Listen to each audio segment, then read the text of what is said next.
All right, 6:02 in the Rose City. Time for Dirt and Spring on Portland Sports Leader, 105.1 The Fan, and the Fan Sports Network. Happy Thursday, everybody. What is happening? Bring gas. Bring ass over. How we doing this morning? Feeling the Christmas vibes today. Feels like a nice Christmas morning. Yes. It is a little chilly out today. Wash your ass. Bring ass. Every day, man. If you don't wash your ass every day, you're due for some trouble here, all right? That's true. That's great advice and great words to live by the one Gregory Oden. Wash your ass Wash every day. yo ass. Happy Thursday, everybody. We're almost there. We're almost there. Another week flying on by. Great. It's amazing how long the days feel and how short the weeks feel. Say that again. How long the days feel. Maybe it's just me with a 2-year-old at home. Some days just drag on forever sometimes. I'm not having the reverse. I'm having the opposite. Really? Quick. Quick days, quick weeks. Tuesday, I enjoy Tuesdays. Well, you never, because you got coach and stuff. There's not a lot of downtime for you. There's not, but Tuesday's kind of a down-ish time for me. Sure. And Tuesdays, legitimately putting the mail sack on Tuesday has changed my entire life. It makes me happy in a way that I cannot describe. Yeah. I love all the questions we can't even ask on the air. Sure, there's some that we can't get to. Mixed with the questions we do get on the air, and then I question my answers to those questions. Ooh, yeah. Did you come up with good answers? Right, like, hey, was that the best answer I could have given? Is that really my favorite thing? Whatever it is. Because it's off the cuff, and so sometimes you think 3 hours later, you're like, damn it, why did I think of that? Exactly. That was a great answer. And I go home Tuesday, I'm getting stuff done, I'm having a delightful little day. It's super nice outside, and I sit down on my bed. My daughter's hanging with me watching basketball, and I'm like, it's 8:40. Why is this day over? How did that happen? I don't want this to be over. She goes, it's Tuesday, Dad. Calm down. And I go, you don't understand. You don't get it. Tuesdays are almost my Fridays. I live for it. By the time you get through Tuesdays, the week's almost gone. Hump day, I don't need it. It just disappears on you. I do. If you're busy, when you get home and you got activities and you're running around like kids with practices and games and there's no stopping of the shuttle time, I totally get the days going by quick. Right. I'm not quite in that point yet as a parent, so my days, it's more like, can we just get to the end? Come on, we're almost there. All right, it's almost dinner time. All right, it's almost bath time. You're just trying to struggle through the day. And then you look up at the end of the week and you're like, wait a minute. Huh?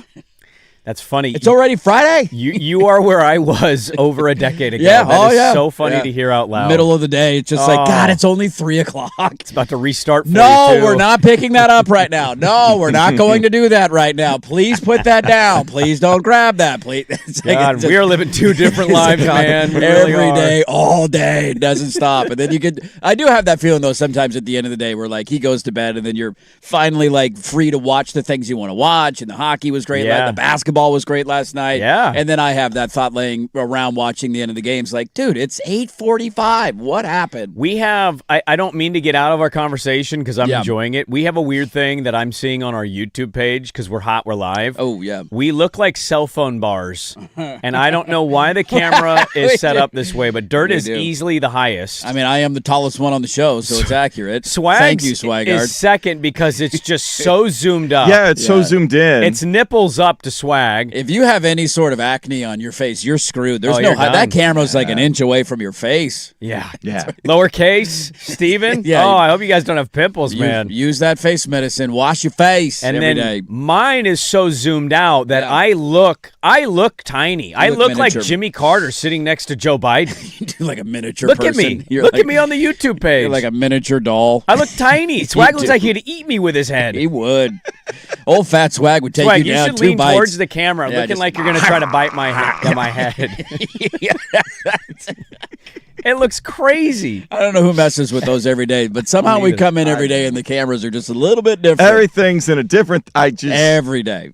We're whatever. not the only ones here. I What get can you it. do about it, Other people exist. So I want to start with some sports stuff outside of how excited I am for Tuesdays, which is a I do bizarre love day. Tuesdays too. You do love I Tuesdays do. as well? The mail sack has made my Tuesday better. Yeah. I look forward to the mail sack every week. It's lifted my spirits from Tuesday and what it used to be. You kind of get out of that middle of the week droll, and you're like, all right, let's get to the mail sack. This is fun. So I'm excited about the PGA being on right now. It's a major championship. You know, you get to follow it. We got our guy Bryce Fisher out there. Not off to the best start, but, he's out there. It's a hard course, man. He's struggling a little bit. We all assume that. Let's find our way to the cup, Bryce. We can do this, buddy. I'm sure he's got a little adrenaline pumping this morning, too. I would imagine so. Yeah, my app was malfunctioning this morning. I got up at and I turned on the ESPN app at about 4:20. And I'm like, let's see what Bryce is doing because I know he had just teed off. And it said 1 under. And I'm like, dude, open bird? Let's go, dude. So I text you guys, and you both made me feel like an idiot because when I got in, he was +3. And you're like, he parred the first hole. I'm like, my ESPN app literally had B. Fisher 1 under. I promise you. This is why you can't trust technology, all right? But it's not a you error. It's a technology error. In talking about the PGA Championship and its relevance or irrelevance or the format and, where it ranks in the majors, all that stuff. Sure. So last night I go over to my brother and sister-in-law's house because it's my sister-in-law's birthday. So my wife is like, let's go say hi, happy birthday. My kids get excited. So about 8 o'clock we go over there. Yeah. So we meander over, and I go in there, and I walk in, my brother-in-law and my nephew are watching golf on YouTube. And you know who they're watching? The Doucher. The Doucher. What's he doing? Is he breaking 50s? Is he playing with kid clubs? He's playing with like 7 other golf YouTube influence people. Okay. And I'm like, are you watching Bob Does Sports? And they're like, no, we're watching Bryson DeChambeau. And I'm like, I've never actually watched his YouTube channel. I have not either. I know he's got a big following. He's got a huge following. And then every guy playing with him, I don't recognize any of these names. I'm like, who's this guy? Who's so-and-so? Who's that guy? Who's so-and-so? One guy's wearing shorts barely past his balls. And I'm like, who is that guy? And they're like, I think he's a long driver. And you're like, yeah, he looks like a bodybuilder who just swings out of his butt every swing. He doesn't use the driver. He hit an 8-iron 220.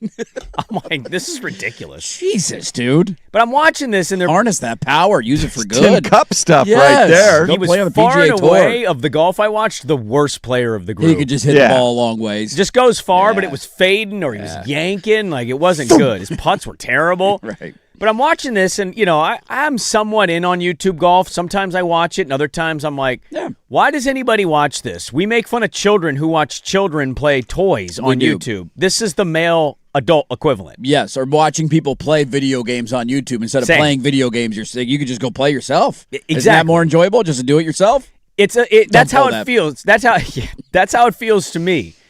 But I still watch it from time to time. Sure. I'll admit it. I think it depends on if there's somebody funny or interesting that you want to see. Like the LeBron one was a big one that kind of got outside of the golf bubble of YouTube. Well, I enjoy Bob Does Sports because I think that crew is the most laid back, fun, relatable. And then I used to watch the Barstool Foreplay? Not Foreplay. The guy trying to break 90. Oh, Trent. Yeah, he's on the Foreplay podcast. That was always fun to me because as a guy who's broken 80 or broken 90 a ton, I love watching somebody be worse than me over and over and over again. Somebody who sucks, who's trying to reach a goal, and you know how hard it is to do. But I haven't really watched a lot of YouTube golf in some time. LeBron won exempt. I hadn't watched it in like over a year. Mm-hmm. So I'm watching this because they're watching it, and they're into it, and they're making some good shots and whatnot. And I start bringing up DeChambeau. And what I've come to the conclusion on is YouTube Golf Bro, much different view and opinion of Bryson DeChambeau than probably standard country club golf guy. Doubt. Both of you, I would even throw. Not even country club, just diehard, passionate golf fans who enjoy the tour, enjoy the players on the tour. Because Bryson, to them, dude, he's so cool. I'm like, he might ditch the tour to do this. They're like, yeah, and I'm like, I mean, go compete. They're like, I don't know, man, this is pretty cool. And I was like, yeah, all right. Man, for your generation, it works. And then the counter is our opinions of Bryson, where I could sometimes get behind it, and other times I laugh when he's miserable. Yes, it's funny to watch him struggle occasionally. Coincidentally, on this video, he was blowing up and losing to these random golfers I'd never heard of. He's hitting the trees. And come on, Bryson. But I just was interesting, the takeaway of like, man, to have one sport have a split fan base that way. Different and unique. Yeah. Football, basketball, baseball, they don't have it. And I think golf, as more pro golfers may get into YouTube golf on the side gig because it makes money. Yes. It's a very interesting world where there's people who will watch YouTube golf, but they won't watch PGA Tour events, major or non-major. It's the funny thing about the argument of growing the game, where you're certainly getting more eyeballs on the sport of golf, but not on the events, if that makes sense. Like more people than ever are watching the sport of golf in some way, shape, or form. Yeah. But it doesn't always, this idea as if you're big on YouTube, it translates to more eyeballs watching tournaments on the weekend. Right. It's just not true. Like maybe a small percentage, but there's a lot of people, and I know people in my own life who don't watch that many golf tournaments, but will watch YouTube golf or foreplay events, or Bob does sports religiously, but they're not sitting down watching, is Ricky Fowler going to win this weekend at Quail Hollow? Like, it just doesn't, the two worlds don't really mesh. They're not tuning in for the Travelers Championships coming up. It's a very unique thing. Like, the only equivalent I could give, and this isn't even a fair equivalent because you're watching the actual sport when it happens, I feel like there's a lot of people in the NBA that are this way, that watch basketball via YouTube highlights or TikTok videos or mashups or whatever, but they don't actually translate that from, like, I'm going to sit down and watch X amount of games throughout the course of the year. But it's not the same because you're watching... Technically, you're watching the NBA, but I do think there's a lot of people that watch that way as opposed to sitting down and actually watching games. You know what's interesting? That's a good point by you, because I didn't put the NBA in the category. Now, I should know, like, just because I know this. Yeah. We are literally talking about, a mid-40s-year-old guy, and my nephew is a junior in high school. So, like, and he's starting to get into golf at a young age, and my brother-in-law, I've been golfing with him for years. Sure, which is great. You can play it your whole life. You should start young. Those are literally two human beings. They don't watch the Masters. Interesting. Take the biggest golf tournament of the year That's for the people. biggest golf tournament of the year. To even get people who tell us we talk too much golf, right? They will even tune into some portion of the Masters if they're sports fans. They literally won't watch a whole of the Masters. That is so weird. But they will watch a full round of YouTube golf of like 7 random guys that aren't pros against Bryson DeChambeau. I want like a psychological study. Like, I'm not mad about it. I'm just genuinely curious. Of like, you clearly enjoy golf if you're willing to watch hours upon hours of it on YouTube. I think it's the relatability of guys that are better than you, but like you still watch them have dumb shots the way you do. Yeah. Sure. Does that make sense? I get it. I wonder if that is part of it. And on the basketball side, that's a good point by you to bring up the highlight part.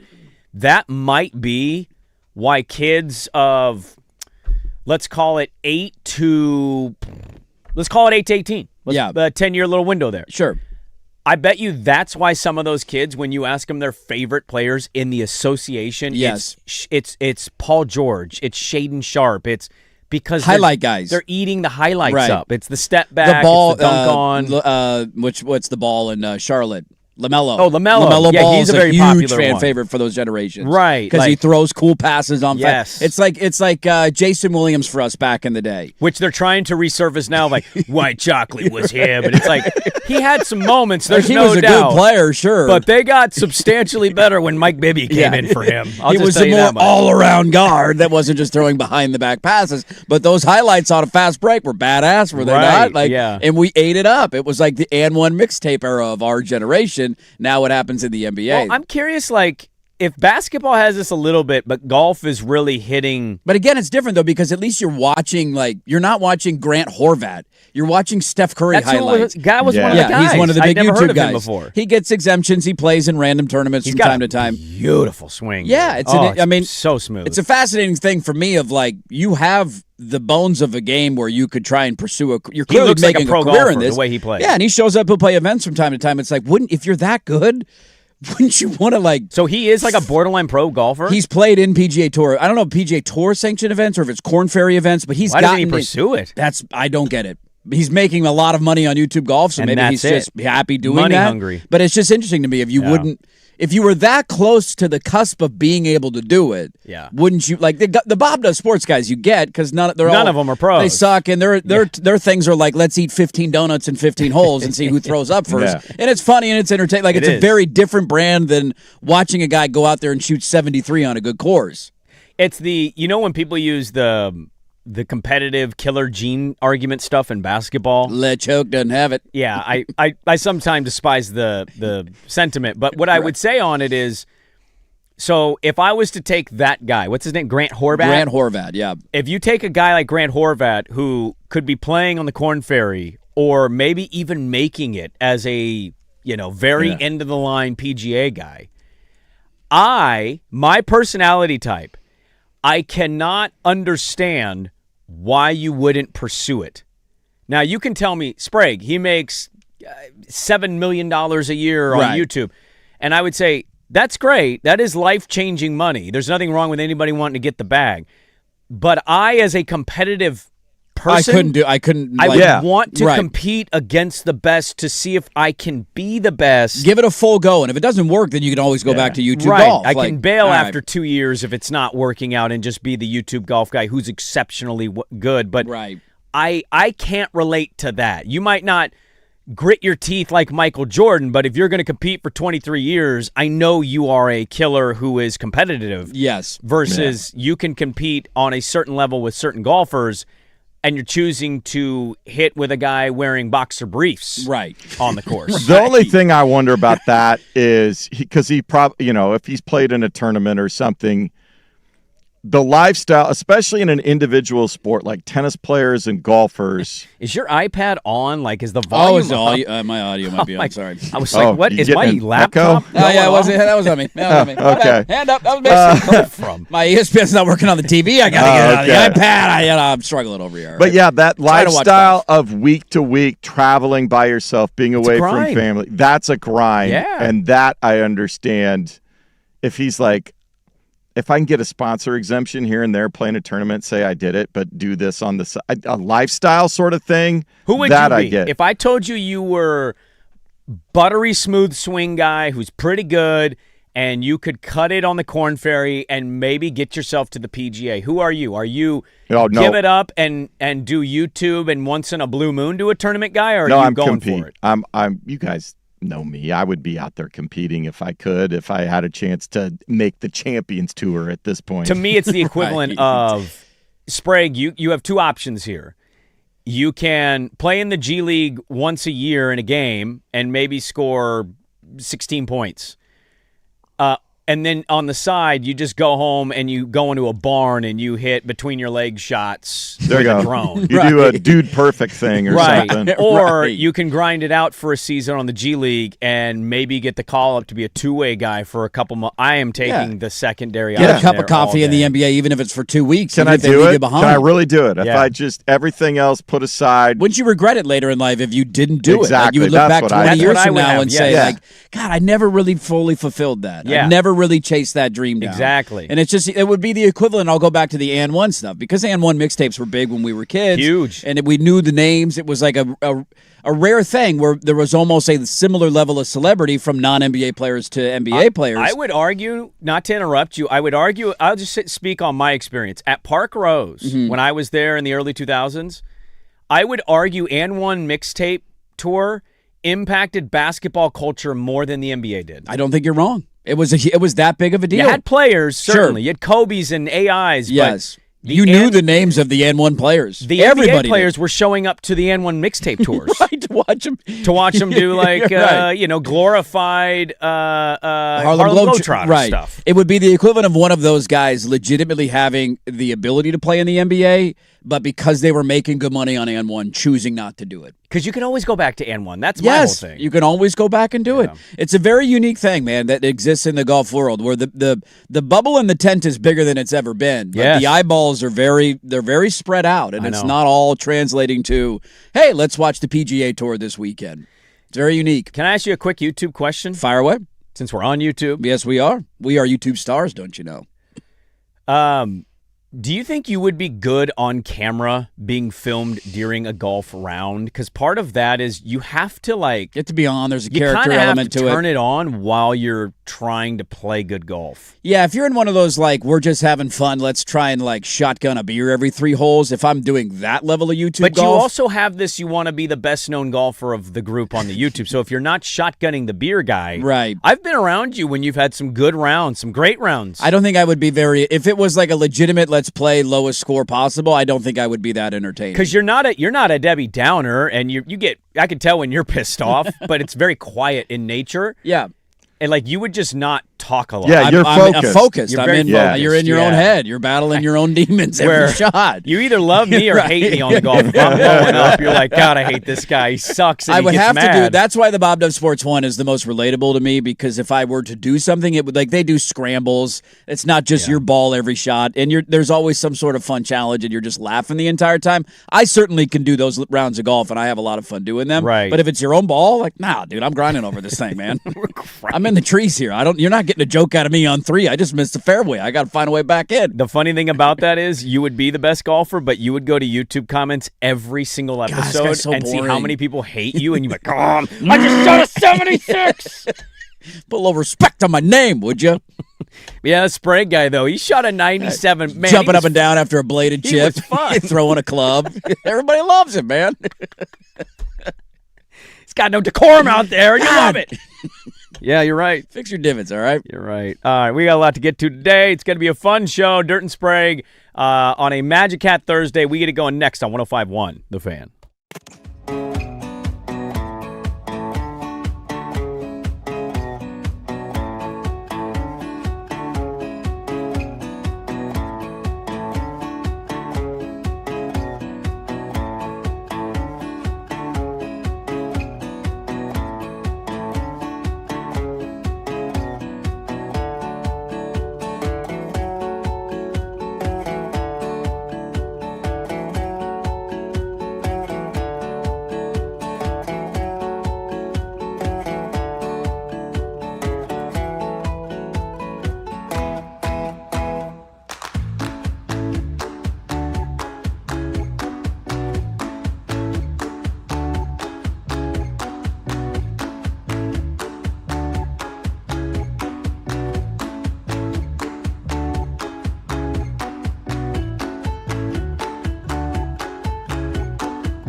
Fan Sports Network, 105.1 FM and 1080 AM. First on the Fan, round one of the PGA Championship from a Marang Golf Club just outside Philadelphia underway. Steven Yeager is your early leader, 4 under through 6 holes. He's got a 2-shot lead over 4 other players, including Cam Smith and Xander Schauffele at 2 under. Our local club pro at Arrowhead, Bryce Fisher, is 4 over through 7. A rare clutch playoff performance from James Harden, leading the Cavs to a Game 5 road win over the Pistons, 117-113 in overtime. Harden finishing with 30 points, 8 boards, 6 assists. Cleveland can clinch the series at home on Friday. Timbers get the only second-half goal Wednesday night to earn a 2-all draw with CF Montreal on the road. Portland moves on to face Messi and Inter Miami on Sunday. More sports scores and stories in 30 minutes. Jason Swigard from the George McCoy at Warren Allen Sports Desk. Don't call your mom. Call George McCoy at warrenallen.com. This is the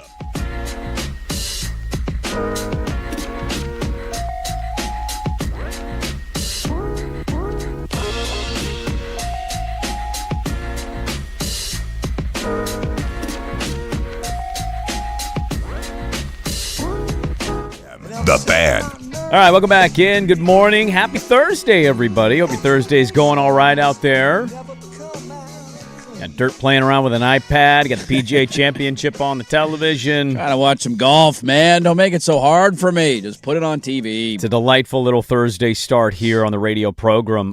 Did you see last night?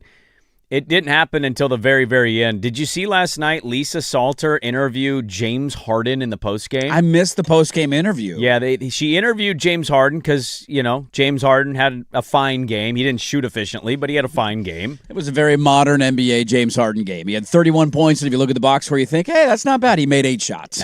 He almost threw up on himself like 8 different times, but they luckily didn't get scored on in those moments. He had 11 made free throws. But he got the postgame interview, and so Lisa Salters does her postgame interview. Harden walks away, and still on camera, Lisa Salter lowers the microphone, but just enough where when she turns around to talk to him, you hear what she says, and she goes, "Work on your free throws." Lisa Salter said that to James Harden? Straight to him. After the game? Right into his soul. And I'm sure she has a relationship with That has Harden. to be like an inside joke or so. Yeah. No, he was terrible in the fourth quarter from the free throw line. He was, I know. It's just a funny thing to hear a reporter say to somebody after they've won, like, work on your free throws. Like, that's such a Reddit comment. Yeah, we won. He played okay. Work on your free throws.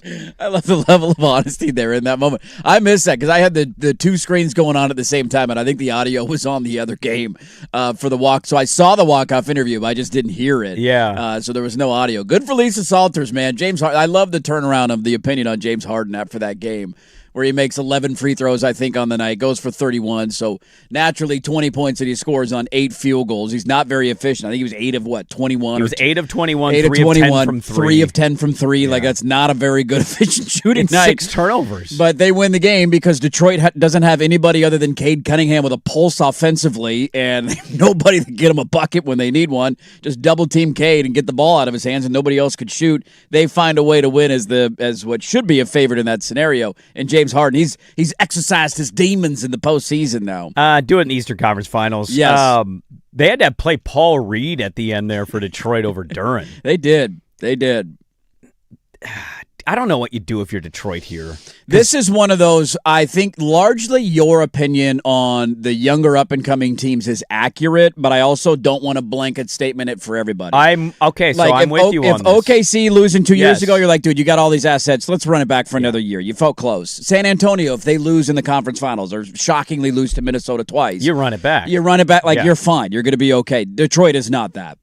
It is not. But how much do you tweak? Because what they had was a good recipe for 60 wins, but to your point, like Dennis Jenkins needing to be their offense outside of Cade Cunningham is a problem. Cade Cunningham has delivered in the postseason. Dude, he was great last night. Awesome. 39, 9, and 7. Yes, and he was 13 of 27 from the floor, 6 of 10 from 3. Like, he was efficient. He was awesome. He had 6 turnovers as well. But he's still, he's handling the ball. Like, he's Yeah, all I they get it. got, man. Like, in terms of how aggressive you be, my fear factor if I were a Detroit fan right now would be the Houston Rockets. Now, you have a better young player than what Houston has had, But now that we've seen Houston kind of climb up this ladder and then get bounced early in the playoffs back-to-back years, what's their ultimate problem? And they thought KD was going to fix it. They don't have offense. You need somebody that can go get you a bucket in the playoffs. We dealt with this against San Antonio. Yes. Then in an off game for Denny, it's like, who are you going to – is Kamara going to do it? If Scoot's not going off and having a miracle game, like that's the problem for Detroit. And they have found that some of their guys – Thompson has not been an impactful. I know he had a big, strip late in the game to send the game to overtime. He's very good defensively. I think you have to question what is his ceiling offensively. The same goes for Duran, who has moments where he's just not impactful on that end of the floor. Well, he doesn't have much of an offensive There's no bad game. He has a lot of good motor, plays and roll hard stuff. Thompson's the same way. And so the answer is you got to go find more offense. Now, it's easier said than done because then you're the Orlando Magic trading 5 first-round picks for Desmond Bane. Overcompensating. And so I don't know where they go from here. They might still win the series. Like Cleveland is certainly capable of gacking a couple of games away, and James Harden's one of the worst playoff players we've ever seen. So that thing's not over yet. But I still think even if you get to the conference finals, you're looking in the mirror saying, feels like there's a large gap here because we have nobody else that can score. God, I was going because that was the best game of the series. That was without a doubt great basketball game last night. Yeah. Pistons were up, felt like they might get it, and then Cleveland came back kind of in the last 3 minutes of it. Went on a big run. I think he went a 13-0 run, including overtime, and end up sealing things away. Donovan Mitchell played a lot better at the end of the fourth and in overtime. Yeah. Think about our situation. I just continue to watch from our vantage point here. So you're so right to point out, like Houston. If I was in Houston, we'd be saying, well, we shouldn't have this problem. If we had Kevin Durant, shouldn't Şengün at a minimum be our second guy? Right. Shouldn't that be enough offensively? Why isn't he? Right. Right? So, like, if he can't be your second guy, how the hell are you going to find a second guy? You look at the other playoff teams. Detroit is dealing with this. We certainly are in this category, whereas you look at the Knicks have a couple, like Cat, say what you want about him. He can go get you 30. He's a great shooting big who can run the floor. I do tend to think we pile on that guy a little too much. Agreed. I asked yesterday some coworkers off the air, what about trading for like a Cat if they get involved in a Giannis trade? Absolutely not. And I'm like, well, should we absolutely not anything? Should we be absolutely notting anything? He could arguably be the best player on your roster next year. Yeah, maybe he is, maybe he isn't. A legitimate but he's somebody that if Denny gets me 28, I'm probably looking at his box score and he's gotten me 24. A pick and pop and big that you can give the ball to and is an effective three-point shooter would be very helpful. Well, say what you want about him. He's got a little bit of a run here of when he goes to teams, they have success. Yeah. Is that just he has nothing to do with that? Right. I think there's this visceral reaction to a lot of players in the NBA, primarily because of their contract. And you look at paying a guy, is Cat worth $50 million? I think with him, it's his personality. And that's definitely a part of it, He's got a different voice every interview. He does. He's a little... He's goofy. He's goofy. That's a good way of putting it. He's a goofy cat, man. Yeah. He's a goofy cat. The Knicks have it. The Thunder clearly have it. They've got 12 guys that can score the basketball. I think the assistant coach could put on a uniform and drop 17 for him in the second half. And we know San Antonio has it. Yeah. And right now you look at the stand, like Denver's problem was Jamal Murray just went cold. Mm-hmm. But I'd still say Denver has it unless they make a trade. Yeah, you got two guys who can carry an offense. Minnesota, I think when Ant is healthy, has it. Mm-hmm. It's just not as consistent for them. But you look at us and you look at Detroit, and vast difference there of what, 18 win difference. Yeah.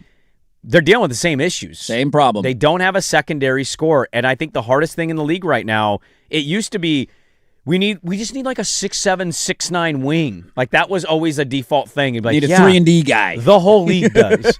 I think right now when you look at the league, even the teams remaining and the teams who have been defeated, they're dealing with the same problem. It's who is your second scorer? And Portland is absolutely in this category. And you saw last night, so is Detroit. As good as they played, they needed a second guy to lift them up, and they didn't have it. No, it becomes so easy throughout the course of a series. And even in a game last night where, you're not even stopping Cade Cunningham, but when you need a bucket late in the game, you're throwing the kitchen sink at him and just simply saying, anybody else, go ahead. He looked like LeBron on the Cavs teams in the first run. Yeah, I mean, it reminded me, honestly, of watching Damian Lillard era games in Portland, where he would go for 50 in a playoff game, and it didn't matter because your teammates would step out of bounds, and they could be Al Farouk Aminu couldn't make a shot to save his life. He at least had CJ to score. Like, you are just never going to let that out-of-bounds play go, Never. That's one of the greatest games I've ever seen in NBA history, and he stepped out of bounds to lose it. I'll never forgive him for it. We also should have traded him 5 years earlier, but that wasn't his fault.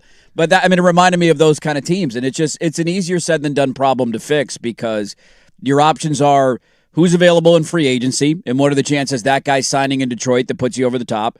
What are the odds that where you're drafting, which is going to be at the end of the first round, you're getting somebody that can come in and play immediately?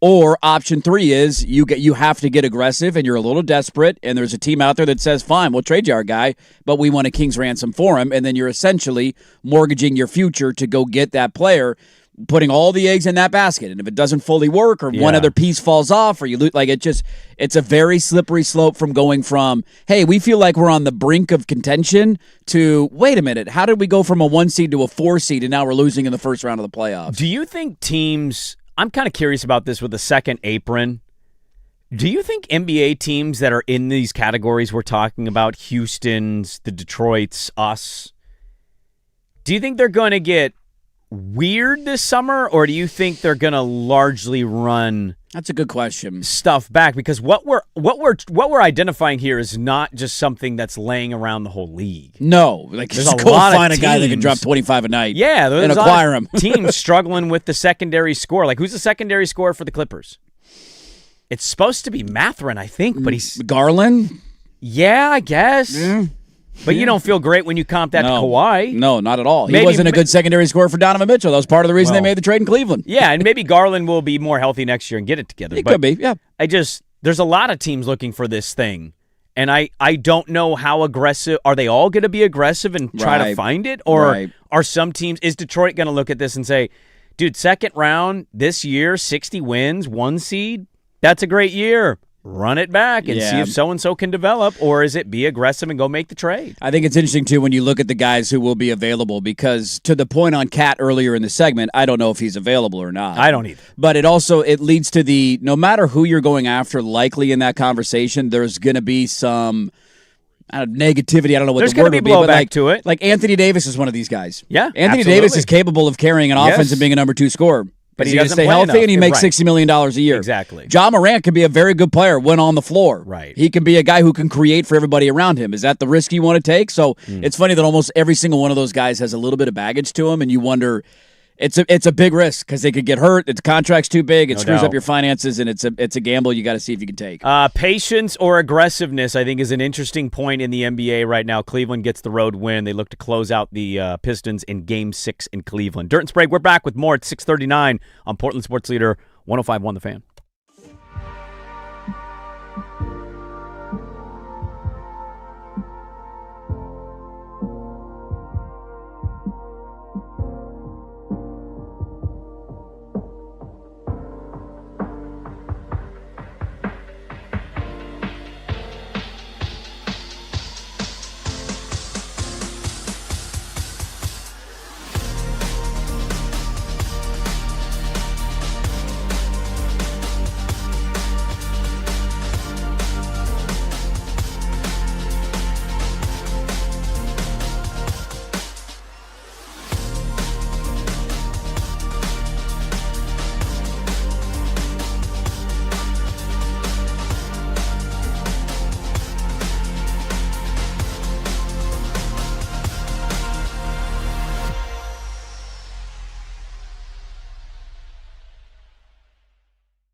The Fan. All right, we got a lot to get to in this second hour, which is just coming up here in about 15 minutes. We had a snip snap in NFL yesterday. Snip snap. That was to be one thing, ended up being another. These are not the droids you're looking for. We'll talk about that. But in regards to the conversation, because here's the interesting part to me. We don't have a game tonight. Minnesota and San Antonio What are tomorrow. we doing, NBA? Well, you had two series that ended in sweeps. It's just one of the oddities. They gave Minnesota and San Antonio an extra day off. Yeah, they were doing every other day. And because then Prime wanted a extra day. doubleheader on Friday. That's why they did it. All right. And it's dumb. That's okay. Yeah, I have no... Highlight the NHL. You got day one of the PGA. Let's I get it. There's other things going on. I just, need a break. Fill my hole tonight. The PGA's not going to be on at 5 o'clock our time. It will not. It will be over. It'll be 8 p.m. It's an all-day in event, and then it ends in the p.m. when people get home. Yeah. Hockey was great last night, though. It was a great comeback Hockey by the should Avs. be great again The goal tonight. by McKinnon was, for those who didn't see the tying goal, go watch the tying goal. Absolute insanity. God, you're going to disrupt me with hockey. I apologize. You can continue. Power through. Don't get distracted. Well, in some ways, it's in regards to our conversation here. Mm-hmm. Not that Portland is in any kind of title window. I certainly wouldn't lie about that. I'm more kind of curious, James Harden is considered one of the all-time chokers in the NBA's history. Yes, he is. Got a league MVP, and he's just somebody that you get to Game 7, you're not going to trust him. No. But I'm kind of curious about greats in other sports and how we feel about them, how we gauge them. Ovechkin took almost his whole career before he finally got a Stanley Cup. Took him a long time to get there. But, man, that one, you just changed everything. He needed just the one. But he had the same problem where Crosby got a couple, and they were the two that were the top of the sport, and Crosby piled up a couple of trophies, and he's got 3, and you got none, and then he finally broke through and won one. Well, but it's interesting because I feel like in hockey, even if the great guy doesn't score a goal in a big moment, we don't use that in the history of their careers. And I could be wrong on this. I'm not trying to pretend I know this, but we don't use it against them in the what is the legacy of the career stuff. You just either note they got one or they got none. Like the Edmonton guy. I'm blanking. Connor on McDavid? Connor McDavid, McDavid. thank you. I was going to say McGregor, and I'm like, that's not his name. McDavid comes up short this year. He's lost 2 Stanley Cups in a row to the same team. I think he's the greatest hockey player on the planet.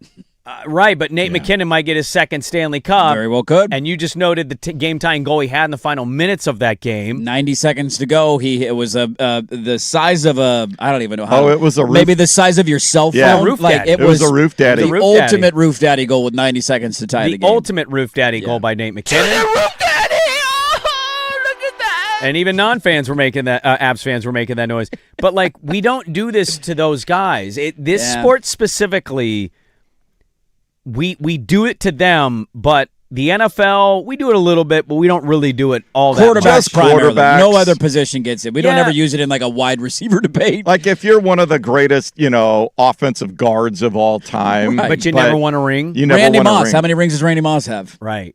He's regarded as a top 3, 4, 5 Yeah. wide Larry receiver of all Fitzgerald. time. There's Yeah. no like, well, he's not a goat. Guy never won a ring. We Yeah. only use it for quarterbacks. But do they do it in hockey? Like, how does Ovechkin's career rank against Sid the Kid's?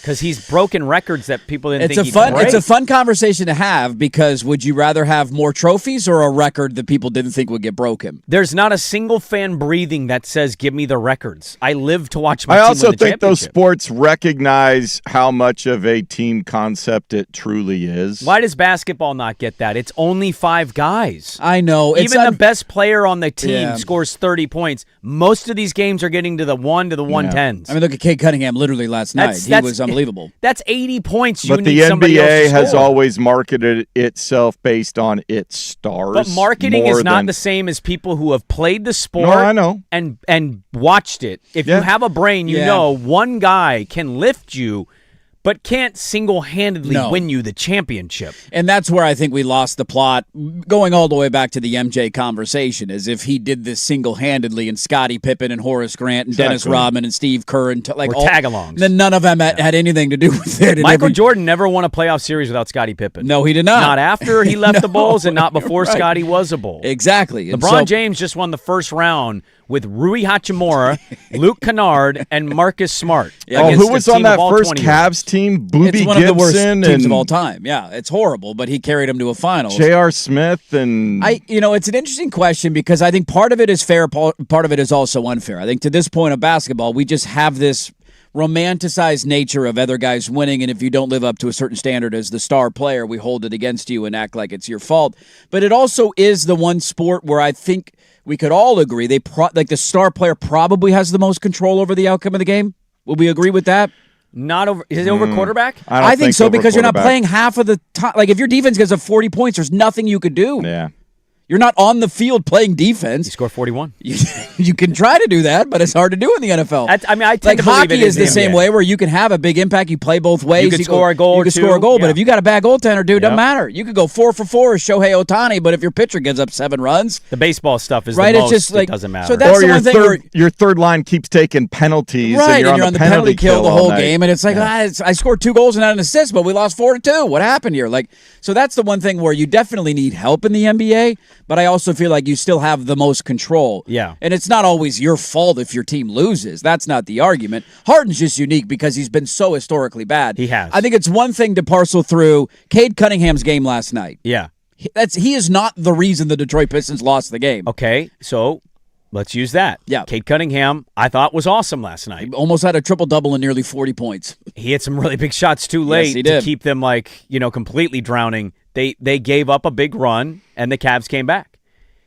In the history of bringing Skip Bayless back on my television, in the history of Bad Dog Rose out, all of these guys say, I don't care what you did the 97% of the game. What did you do the last 3%? And they gave up a 13-0 run, went to overtime, and lost the game. So who gets the blame? It's dumb, but yeah. Well, it is dumb. Yeah. And that's kind of my Because point here. this is the whole point that I make sometimes on quarterbacks in the NFL. Like, you have to have context in a conversation. But quarterbacks don't get that leeway either. Like, we can recognize a team has bad defense. Joe Burrow has been dealing with this. Yes.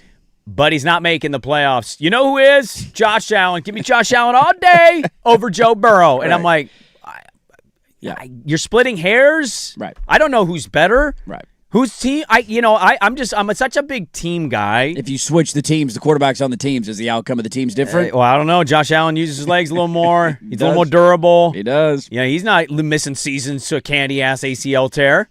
What is that, Burrow? Quit being soft. Why don't you toughen up? Quit being such a bitch. But I think it's interesting because you can mix hockey in with this conversation of I don't think Connor McDavid is going to be knocked down a peg for anybody if Nate McKinnon wins the second Stanley Cup. But Nate McKinnon is also a young stud hockey player in kind of arguably the same the second best in the sport, right? I mean, he's been very good for his entire career, number one overall pick. Here's what I will say. I think it's fair to say that Connor McDavid, in terms of like the opinion of him as a player, will not be downgraded, but he is now becoming a guy who will have to answer for this. Answer for the not getting over the hump. Like when they lost the gold medal game, when Canada lost. By the way, go look at the side-by-side of the goal that McKinnon missed in the gold medal game and then the goal that he scored last night, and it'll blow your mind because he had a wide-open net and he couldn't score. And then last night he's got this, that razor-thin margin. Inch-by-inch margin, and he finds a way to put it in the back of the net. That's a funny thing about sports. But after the gold medal game, he was asked, like, hey, how come you can't win this? Like that, it's starting to become a question of him that he's going to have to ask, and it weighs on you. Similar to the Rory stuff we went through, like all the years of not winning the Masters. Every year you show up for the Masters, what's the question? Why didn't you win it? Why can't you do it? Are you going to do it this year? And so that pressure builds internally. But I don't think anybody will downgrade him as a player and act as if he's not the best in the NHL. But it certainly will become a noisy chatter around him his entire career until he gets over the hump. All right, we have a lot to get to in the second hour of the radio program. Let's kick it off with a little NFL chatter. Hour number 2, Dirt and Spraying on 105.1 The Fan.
Now, from the George McCoy at Warren Allen Sports Desk, a Sports Center update on the Fan Sports Network, 105.1 FM and 1080 AM. Brought to you by Stone Creek Golf Club, Oregon's best public course, under $100, stonecreekgolfclub.net. First on the Fan, round one of the PGA from Aronimink Golf Club outside of Philadelphia. Has Steven Yeager with a bogey on the par 3 8th, now tied with Xander Schauffele at 3 under, one shot clear of the field. Rory McIlroy is even through 3. And our local pro, Bryce Fisher from Arrowhead Golf Club, 4 over, making the turn. James Harden, 30 points, 8 boards, 6 assists, helped lead the Cavaliers to a 117-113 overtime win over the Pistons to take Game 5 of that series. They'll try and clinch the series at home on Friday. Tonight at Moda Center, Portland Fire trying to double up on the New York Liberty after Tuesday's win. 7 o'clock tip. Pre-game coverage will begin on 910 ESPN Portland at 6:45. Jason Swigart from the George McCoy at Warren Allen Sports Desk. Don't call your mom, call George McCoy at warrenallen.com. This is the Fan.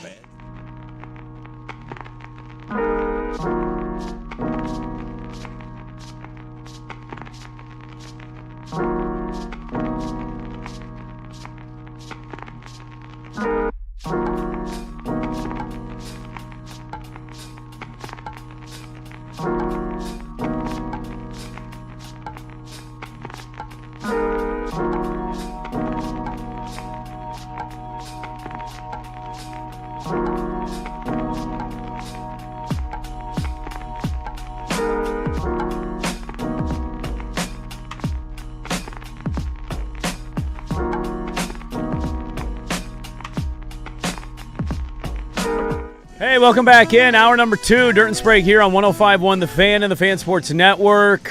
Good morning. Happy Thursday, everybody. Should be exactly 7 a.m. What was happening here? Look at this, look at that. Why is it 7:01? I broke on time. You guys just won't shut up. God. There's no guys there. There's only a guy. Only a guy.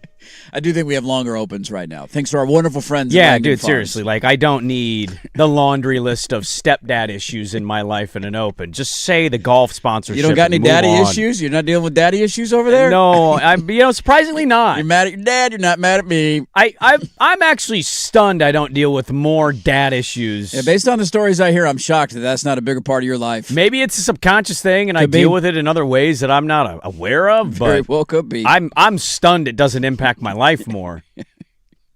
It's crazy. I have a friend who's never even met his dad. Yeah. Or seen his dad in passing, but like the guy didn't even want to talk to him.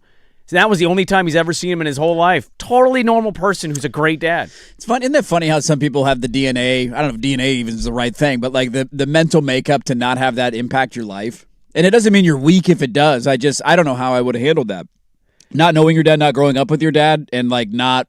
That would have been something that would have been constantly on my mind. I think I would have been one of the people that would have been significantly impacted by it. I mean, are you impacted by it? Maybe. Like, the thing I think would impact somebody like him, I would tell you, is he's afraid of his nipples to be seen. So, like, is that a dad issue, or is that, like, a big insecurity because of the way his nipples look? I don't know. What do his nipples look like? I do. I've been wondering He this won't for a show while. you his nipples? He legitimately will swim with a shirt on. I got some follow-up questions here, I have man. a lot of questions, and he won't answer them. Look, I have a little nipple sensitivity. Please don't pull that. I got big nipples. I'm a heavier guy. Big nipples or big areolas? Both. No, You got a big ring, or you got a No. long nip? No, it's not a long nip. Okay. It's just wide. Okay. And fat. It's a wide, fat nipple. Okay. Which I'm a little self-conscious of when I'm in public, so I understand the idea. Sure. But I think all of us, at a certain point, you reach the level of like, I don't care. What's somebody gonna do? Look at my nipples and be like, hey, look at those, they're big nipples, and then you go about your day. Nothing in my life is impacted by that. The only thing you got to stop caring what other people think about you, man. You got to overcome that.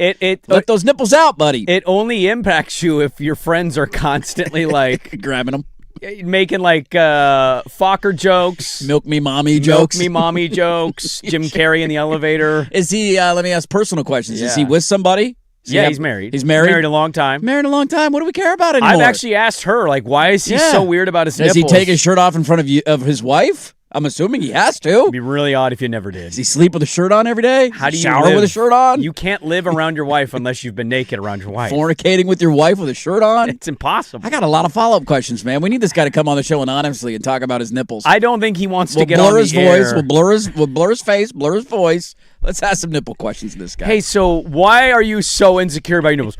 Well, it all started when I was about 17. Like he's a member of a drug cartel. He's like hiding from the CIA. The silhouette of his voice talking about his nipple They're insecurities. really big, and a girl in high school made fun of me, and I've never recovered.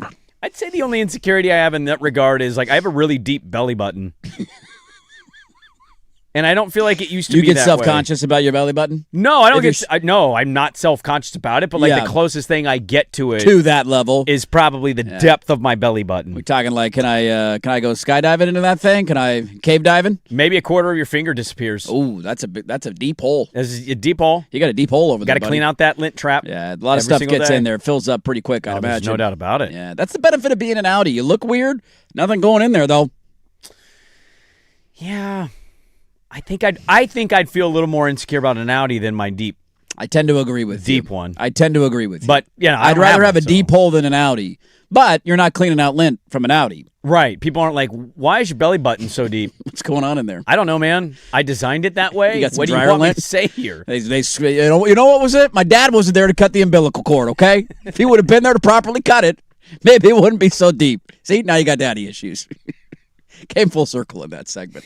We found it. We found my issue. We My found belly a way button there. insecurity We is found a way my there, dad man. issue. One of these days, I'll take my nipples out and just fly them. You know what I mean? Coincidentally, let people see them. He was there for the birth, and then instantly was like, "It's not mine." I don't want this kid. I'm out of here, dude. What are you doing right now? Come on, man. Transitioning from nipple and belly button conversation. Somebody said my insecurity is that I'm a Blazer fan. Lifelong embarrassment. It's pretty good. Yeah, guys, don't tell anybody. I root for the Blazers. We got Craig Smith. Depth secured. I'm really excited about Wade Ellington. He's definitely going to be an all-star. Should we retire Rodney Hood's jersey for the 4 overtime game? I mean, who could forget the 4 overtime game? It's one of the best moments of my Blazer fandom. It happened in the second round. Sports fandom insecurities are underrated. That's good pretty ones. funny. That's a pretty funny poll. Because right you know there. there's more people. That guy is probably having a good time. Yeah. But there are people legitimately probably semi-embarrassed of some of their fandoms. Yes, they absolutely are. They just don't the want to things admit that you it. watch or you root for. Somebody said, now I'm envisioning Dirt shirtless in a swimming pool wearing nipple covers at 7:04 in the morning. So you can't do that. That makes it even more obvious. You can't wear nipple covers because then it's like everybody's Like gonna you're wearing see those. pasties? Is Yeah, that what we're do we- doing you here? know, Like in a music video? Like bedazzled? Do they hang Is down? something hanging down? One of those Yeah. tassels like from the graduation caps. I got 2 of those things swinging back and forth. Now I'm sticking out like a sore thumb. My hope is there's just other fats at the pool that blend in and their nipples are bigger than mine and then I don't have the biggest ones of the bunch. Well, would bigger nipples help, or would like a bigger gut help? Like a fatter person, Ooh, or I think if I weirder got- nipples? yeah, I What think would that's help your insecurity here? That's also part of my problem is I need to get a fatter to make You my need to get nipples fatter? make my nipples not look as big. I feel like the fatter you are, the more natural they look, and I am fat, but I'm not that fat, and so it doesn't add up. Does that make sense? So you're not fat enough to the point where people don't notice your nipples. Yes.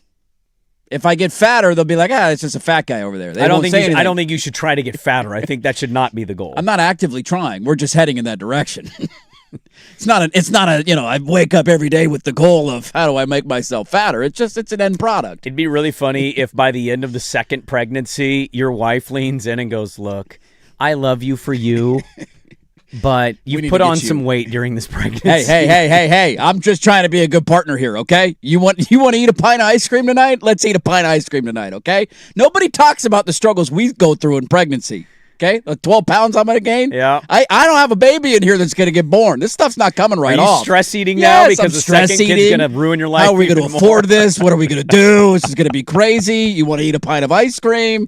I don't have a 10-pound thing coming out to lose some of this weight, all right? I saw a thing that said inflation is 6% higher year over year, and I was like, yeah, that sounds about right.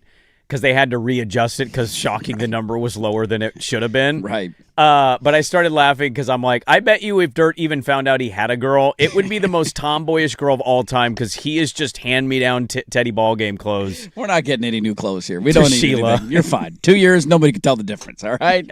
When you start walking and talking, then we'll talk about getting you a dress. But We're all until about then, quality in this house. until then, you're wearing an Oregon Duck onesie, all right? This is how we're going to roll.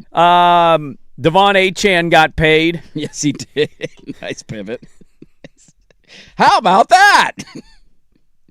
How much did he get paid? How do you want me to transition There's from no good transition, big nipple yeah. talk to Devon Achane? Somebody's saying the worst is back hair. They feel insecure about their back. I could see that being an insecurity. I want to jump in on this because I don't have it. I don't have any back hair either, yeah. I do have a weird amount of awkward numbered chest hairs. Yeah. And I have to shave them because if I grew them out, it would look like, why do you have 9 hairs in that spot? That's a little weird. A little cluster randomly somewhere on your chest. But as somebody who has observed shoulder back hair, whatever. If you have it, you have it. But I have wondered if guys are insecure about that. I think it's one of those things where shoulder hair to me is the more. If I had the two, right. Back hair is like there's kind of a caveman, masculine nature to like, it. I'm staying warm. Shoulders is like, I can't grow it anywhere else. Natural blanket And it's on just you. like it grew from your head, but it morphed down to your shoulder and popped out. Now, if we're talking like you look like a werewolf, then that I could definitely see being an insecurity. Like your entire back is covered in hair. Sure. That would be like you just look like a dog. That would be a little strange. Yeah. But here's the thing I think we should all take away from this about our insecurities. Like if you took your shirt off and I saw your deep belly button, I probably wouldn't even notice. Now you would. It's a big black hole. Really, it's a bat cave. I mean, dude. I might glance at it and be like, that's a big belly button, and then I go about my day. Yeah, no, I know. It's not you make a comment or a joke, but you move on. And the back hair stuff's the same. Like if I'm at the pool and the guy in the chair next to me's got a lot of back hair and looks like Teen Wolf, like, that's a lot of hair. And then I go back to my day. It's that quick of a notice. And I should do the same for my nipples, you know? Yeah. Don't let it impact your day-to-day life. Exactly. People glance at, dude, that guy got big nipples. And then you go about your day. Liv, who just got $64 million. The third highest paid running back in the NFL. On a 4-year deal. Did I read that correctly? Third highest paid? I think you can make a really good argument. In the last 3 years. Ooh.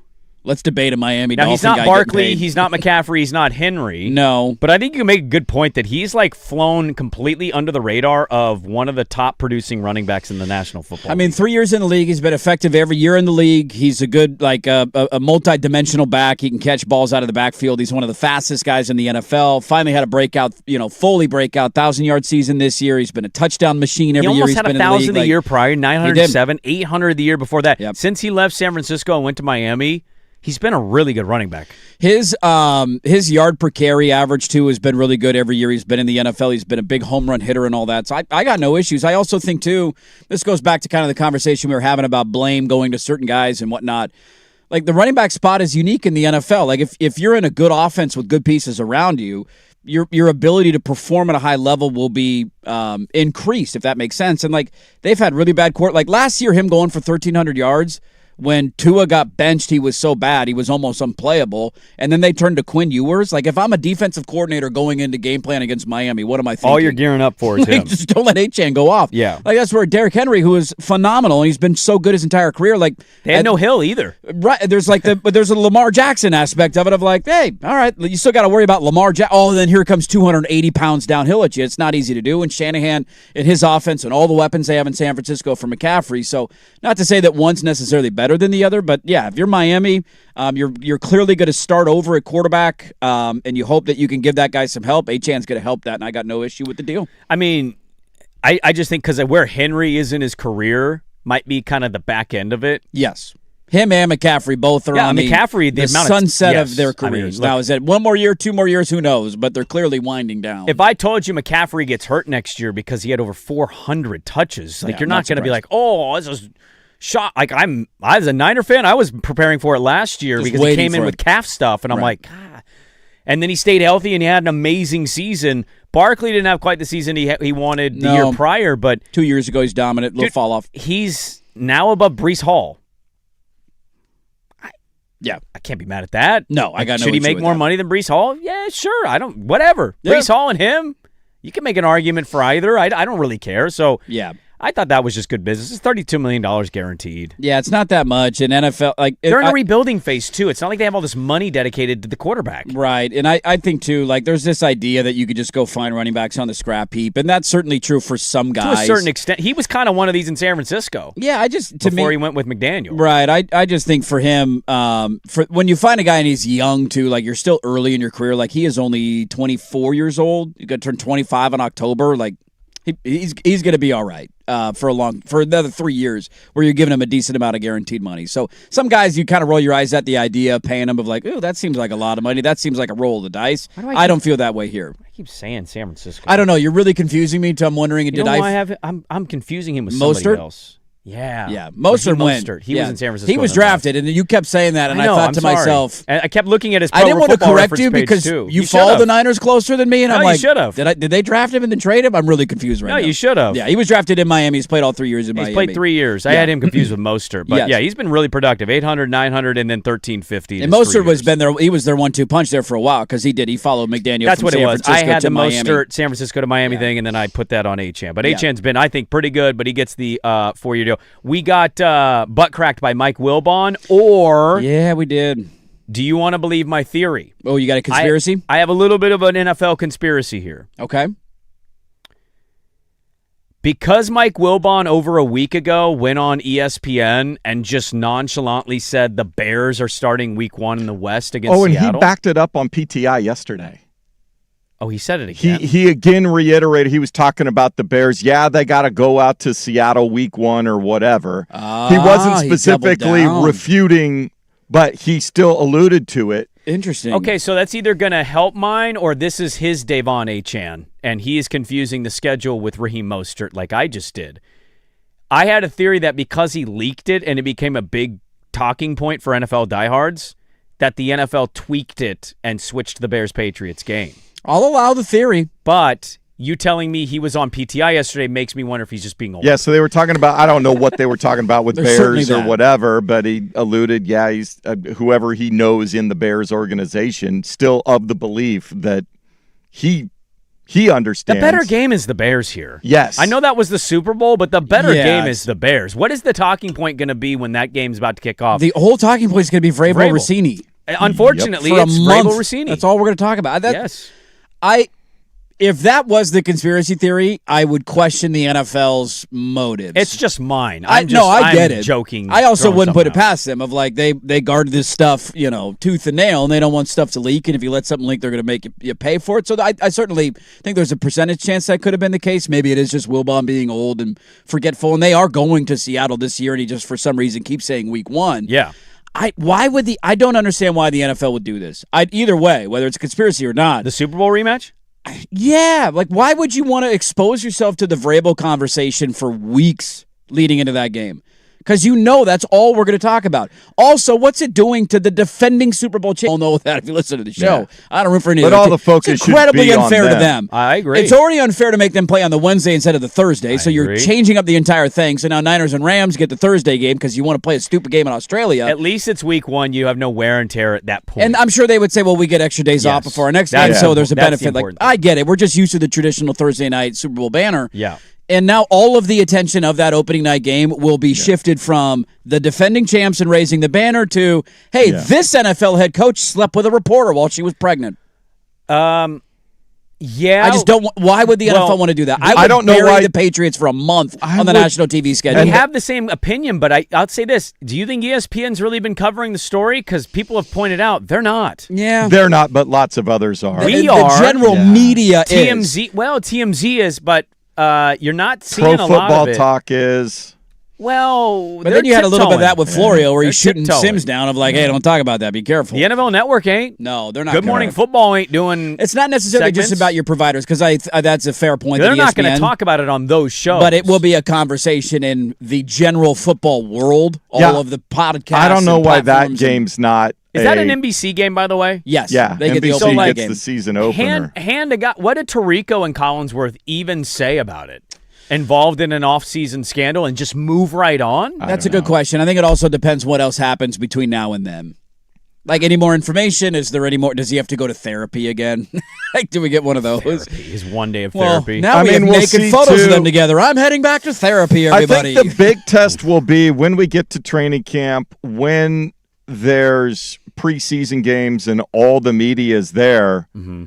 Like, will the assembled media there every day drop it?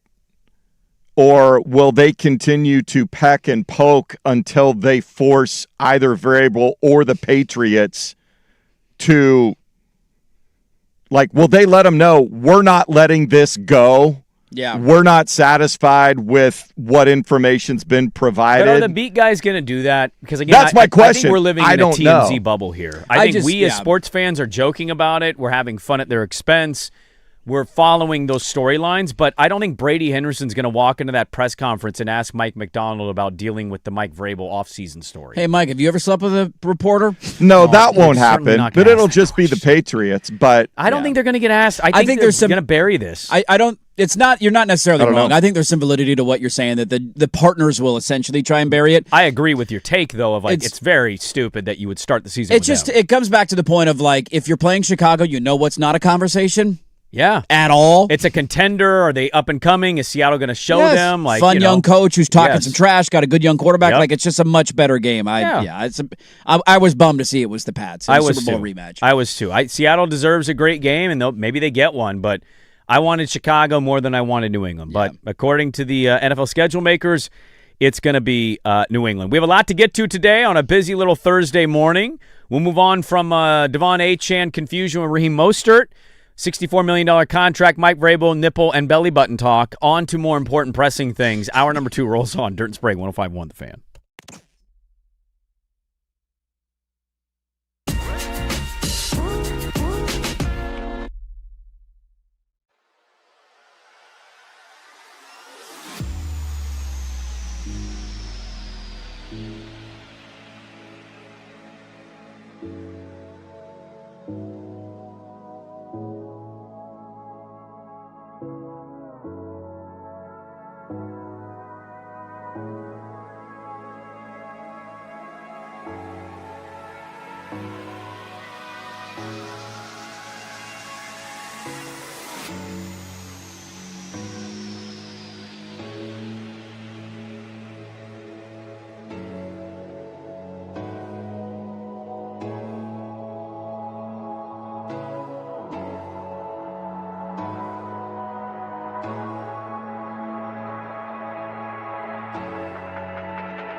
Now, from the George McCoy at Warren Allen Sports Desk, a Sports Center update on the Fan Sports Network, 105.1 FM and 1080 AM. First on the Fan, PGA Championship is just outside Philadelphia, Aronimink Golf Club. Round 1 underway. Steven Yeager at the turn, 4 under par, 1 shot clear of Bud Colley. Cam Smith, Xander Schauffele among those at 2 under. Rory McIlroy is even through 5. The rare clutch playoff performance from James Harden helped the Cavs get a Game 5 road win over the Pistons in overtime, 117-113. They can clinch the series at home Friday night. Timbers get a second-half goal to earn a 2-all draw with CF Montreal on the road. The trip moves on to Inter Miami Sunday, where they'll face Messi and company. More sports scores and stories in 30 minutes. Jason Swigard from the George McCoy at Warren Allen Sports Desk. Don't call your mom. Call George McCoy at warrenallen.com. This is the Fans.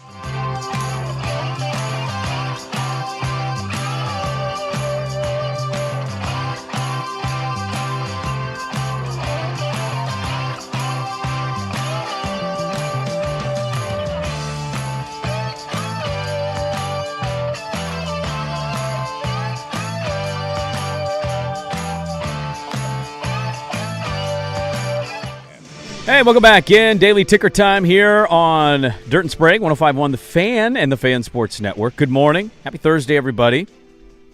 Hope your commute's going all right, or you're just hanging out in the office or at home. Thanks for hanging with us. A delightful little Thursday. Somebody said they hope you have a water pick for your belly button.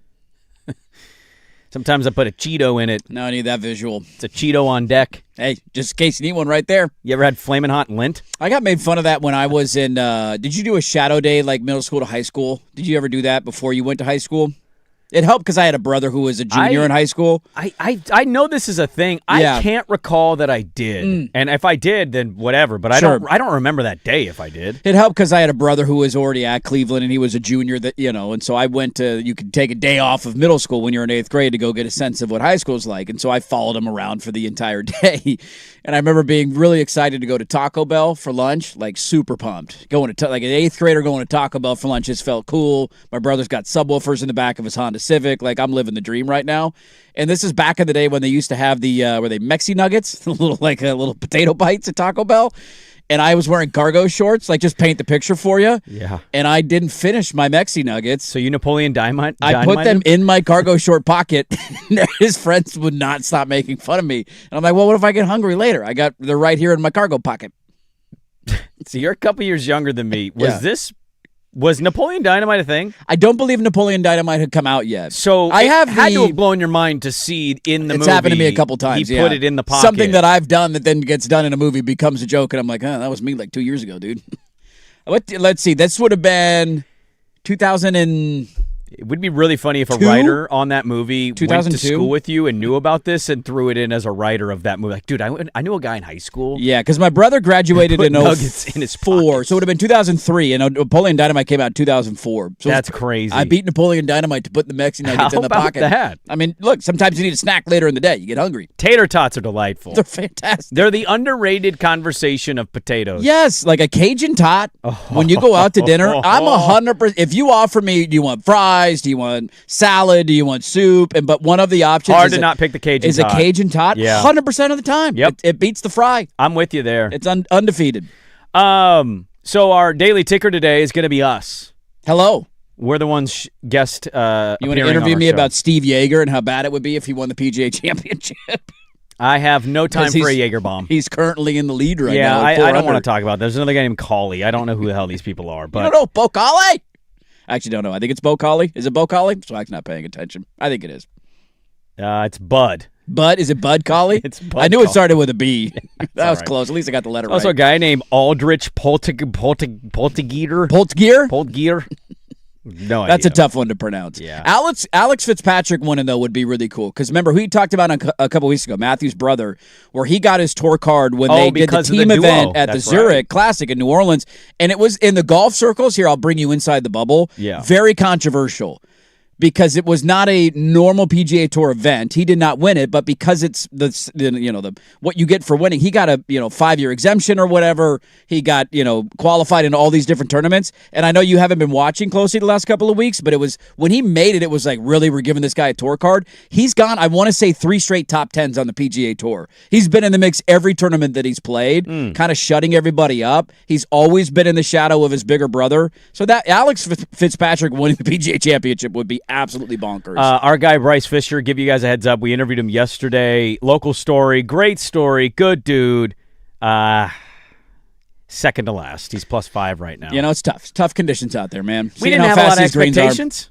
No, you're Come not. on now. Matthew Block's only coming around once. That's not a normal story where the PGA professionals are all of a sudden in the mix going into the weekend. Coincidentally, Michael Block is about to tee off here. Oh, Blocky time. Any minute. I bet they got a Blocky solo camera on ESPN Plus.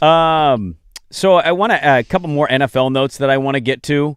So we have the Lions-Bears on Thanksgiving. It's the 21st time in the history of the rivalry they're going to play on Thanksgiving as the schedule continues. The schedule is supposed to fully be released today, correct? Yes, which, by the way, we do not have they have not officially announced Pat Seahawks. But we have Bob Condotta and Jordan Two different Schultz. reporters are saying that is the game. It's the Pat Seahawks. But we do not have an official NFL announcement, so, If Mike Wilbon ends up being right... If we have to snip-snap on that again... I'm going to be livid. I want nothing to do with it. We know we're going to get at least a good Thanksgiving game in Chicago and Detroit, and I'm looking forward to that one. I don't know what to make of the Bears, and I know this is a way too early look ahead, but having the Bears featured in more primetime games certainly gets me as a sports fan far more excited than having the Bears in it 5 years ago. Yeah, there's no doubt about it. Like Chicago being a primetime team, we kind of got into this the other day of like the teams you get most excited. You get excited for a lot of teams in the NFL, but like there's certain ones where you see them and you're like, ooh, all right. That like Lions and Bears does it for me on Thanksgiving. It's not only a tradition, but it's also Detroit. Like they're heading for an interesting year in Detroit. Is you just going to keep running Goff out there? What if you go 9 wins again? Like I'm just, all of this talk about them being this ascending franchise and you lose your 2 coordinators and then they don't make the playoffs. And it wasn't like they were terrible last year, but it feels like a very interesting year for them. Yeah. Chicago is this upstart that was a play or 2 away. DJ Moore keeps running on a route. Maybe they're in the NFC Championship game. I don't think they beat Seattle in Seattle, but you never know. And so they're clearly on the brink of doing it, but the NFL has also showed us that just because success from one year, if you have success one year, does not translate to the next year. No league tears down teams who come up faster than the NFL does. Think about what we were saying this time last year about the Commanders and how excited we were to see the Commies who were in the NFC Championship game. And Jaden Daniels, this young, hot quarterback, man, let's put the Commies on national television all year long. Oopsies, that didn't work. So that's a unique part about the NFL. But as of right now, in the NFC, like Stafford and enjoying that for as long as he can, because I don't know how many more years he has, their weapons and all that, like they'll always be near the top of the list. You could make an argument the Bears are the second most entertaining or exciting team for me, at least personally. Really? In the NFC? To watch in the NFC, yeah. Over the Seahawks and the Eagles? The Seahawks are certainly a better football team, and the Eagles are, and they're not a better team right now than the Bears, but they've won a Super Bowl in the last 2 years. It's more about the aesthetics of the offense and their quarterback and the things that Caleb can do. But they have such weird moments in games where it's like 10-3, and you're like, what's going on with the offense here? Well, the Seahawks won the Super Bowl last year, and Sam. You're not wrong to point that out. I'm not saying they're better or they're going to be more competitive. It's just like from an entertainment, like Caleb does stuff in a game. Caleb, absolutely. You can hate him or love him. Yes, he is without a doubt. The throw that he made in the playoff game, you're going to watch it. It was insane. It's like unbelievable. Fact, let me ask you this. Of starting NFL quarterbacks, and I know we've got Mahomes injured, but let's just put him in there, okay? Yeah, healthy Mahomes. Of starting NFL quarterbacks, where is Caleb on the most exciting as a quarterback that's going to be on your television watchability? So I'm still going to go still give me the legacy guys. I'll still take Allen and Burrow and Lamar and Mahomes over him. So your core four, my top core four are not going to four, change. Same, okay. And then I think you could make a strong argument, and I would have no issue with ranking him number 5. Because of his ability to make crazy plays. You enjoy watching him over Jordan Love? I do, yes. Okay. I'm not saying he's better than Jordan Love. People are going to misconstrue this conversation. Well, some people do say that. Yeah, if you want to put him ahead of him, that's fine. I'm not necessarily doing that. This is just more from an entertainment standpoint. Does he have as many playoff wins as Jordan Love? Because Love beat the Cowboys, right? And then they blew the game to the Niners. And then last year, He's got one. I think Love only has one playoff win, right? So Caleb has one, Love has one? Yes. Okay. Because I find Love can have these weird. Love has got a similar thing with Caleb of like some moments he looks amazing, and other moments I'm like, what are you doing? Yes, they have lost each of the last 2 years. They lost to the Bears this past year. Remember, they blew the lead. That lead. The year before was the Eagles game. They went on the road to Philly and lost 22-10. And then they smoked the Cowboys in 2023, and then blew the lead to the Niners in the divisional round. So he has one playoff win. You'd rather watch him over Love? I would. Yeah, I would rather watch him over Love. Hurts certainly. Hurts without a doubt. Herbert?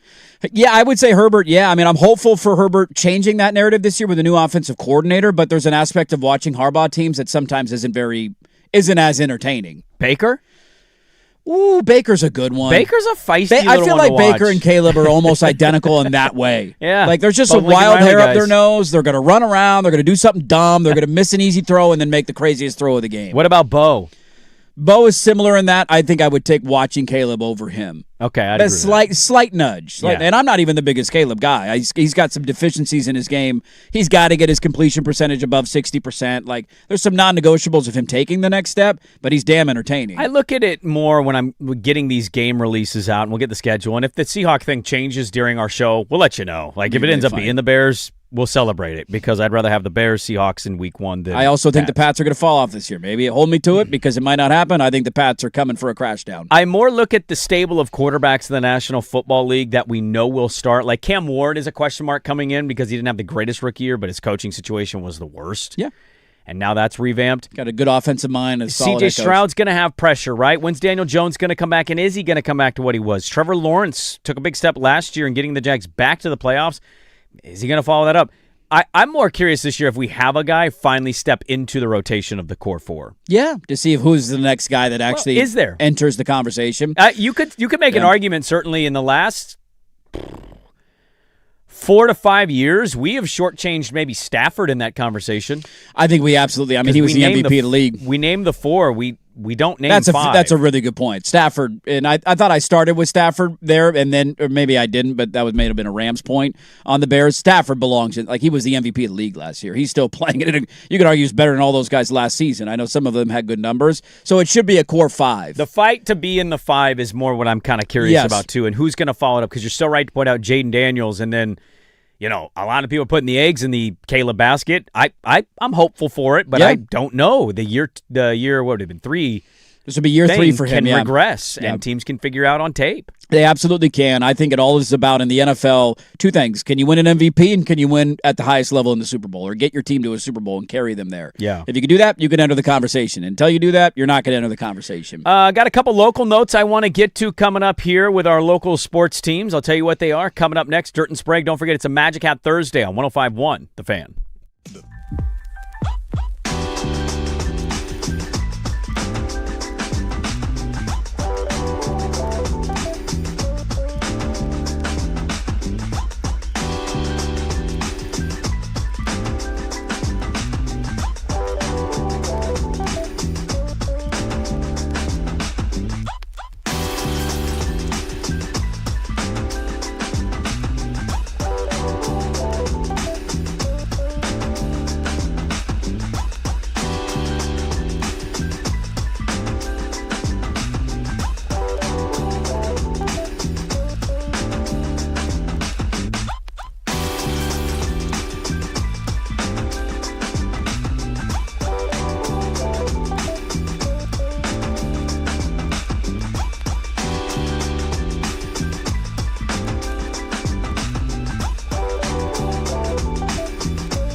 I want to remind you can join us June 23rd as Toyota presents the Fan Golf Classic out at Langdon Farms. The afternoon rounds are gone, but we have just a few left in the morning round. Come hang out with us. We'll be at the infamous Angels Envy Bourbon Par 3 6th hole. We'll have Matt's Barbecue to eat. You go to 1051thefan.com and click on the Fan Golf Classic logo for info to sign up today. The Fan Golf Classic is presented by Toyota. It's also brought to you by Vulcan Design and Construction, Henderson and Daughter Windows and Doors, George McCoy at Warren Allen Attorneys at Law, Battery Exchange, Maestro Dope Bell Tequila, your neighborhood restaurant group, Philbrook Law, 1-800-DIVORCE, Roto-Rooter, Illegal Mezcal, and Window Nation. A lot to get to in the third hour, and we got the Magic Hat today in the fourth hour. We got some audio that we're going to bring you in the Magic Hat today. I feel like I got 2 really good bits of audio. 2 really good. Like, I'm really proud of myself this week. I got one that's not great audio-wise, but I'll explain why I'm playing it. And the other, okay. We'll get to that when we get to it, the final hour. A little over an hour from now. There is currently a bid right now to buy the Clyde Drexler Dream Team jersey. Oh. Last counted about 20 hours ago, the Oregonian has it at about $75,000 as a bid. $75,000? Yeah, and that's not even as much as Scottie Pippen got. 000. Now, is this like a game war, like in the game, gold medal game jersey? Yeah. Let me see. Who's auctioning it's signed it off? by him, by the way. Signed by him, okay. It's up for the 92 Olympics. It's signed by Clyde the Glide himself. The independently photo match jersey is expected to go for at least $200. Heritage Auction said in a statement its current high bid is $75K to $91.5 once you include the buyer's premium, which is the buyer's payment to the auction house. Okay. The auction ends Saturday. And his dream team teammate, Scottie Pippen, sold his at $384,000. Holy hell, man. Yeah. This is one of those sayings like, if you had, F you unlimited money, this kind of stuff would be really dangerous for me. The amount of sports collectibles that I would buy would be insane. Like if you just had money was no object to you, you're Elon Musk or whoever you want to throw into this category. Yeah. Based on on Elon Musk, I mean, based on my interests, I would buy an NFL team. So maybe that's too extreme of an example. A sports team in every league, but like, let's say you just have like tens of millions, right? Like maybe not buy a pro sports team level money, but you're very incredibly rich. I would spend so much time buying crap like this just to get it hanged and put it in my man cave. A Clyde Dream Team jersey, I'm Scotty with you there. Would be badass, dude. I've always contemplated one of my big buys that I need to make. I know Magic did. Did Larry Johnson ever play for a Team USA? Did Grandmama ever make a USA team? I don't think he did. He wasn't on the Dream Team, I know. 96 team. Yeah, maybe he was on the 96 team. Could have been 96. I don't know if he played on an Olympic team. He might have played on like some other. I've always wanted to buy a USA Johnson jersey, and basically Magic is my only option, which I'm not opposed to, but I feel like Larry Johnson would be I was a big Larry Johnson guy as a kid. Team. Here we go. I mean, he was really good in the mid-'90s. So you had Barkley, Grant, Malone, Pippen. Those were your four forwards. Yeah. And then you had Akeem, Shaq, David Robinson, Penny, Reggie, GP, Mitch Richmond. I loved Mitch Richmond. John Stockton. Yeah. Okay, so no 96 No team. Grandmama. The good thing about the Dream Team, though, too, in 92 is the jerseys are clean. Like, I haven't loved every iteration of Team USA jerseys. The Dream Team jerseys are perfect. I got no issues with them. You got a problem with the 96 ones? No, not that I didn't like. Ones. It's not that I hate the other ones. I just feel like I don't know, maybe it's just I've seen so many documentaries and they're the most iconic USA basketball team of all time. Yeah. So maybe that's a part of it playing into my head, but they feel like the perfect iteration of it. We don't have a lot of time here, but I kind of feel like this is maybe the window. I saw a video last night and it popped up in my algorithm as I was doom scrolling for about a minute and a half on Instagram. What's wrong with the world now? Tell me.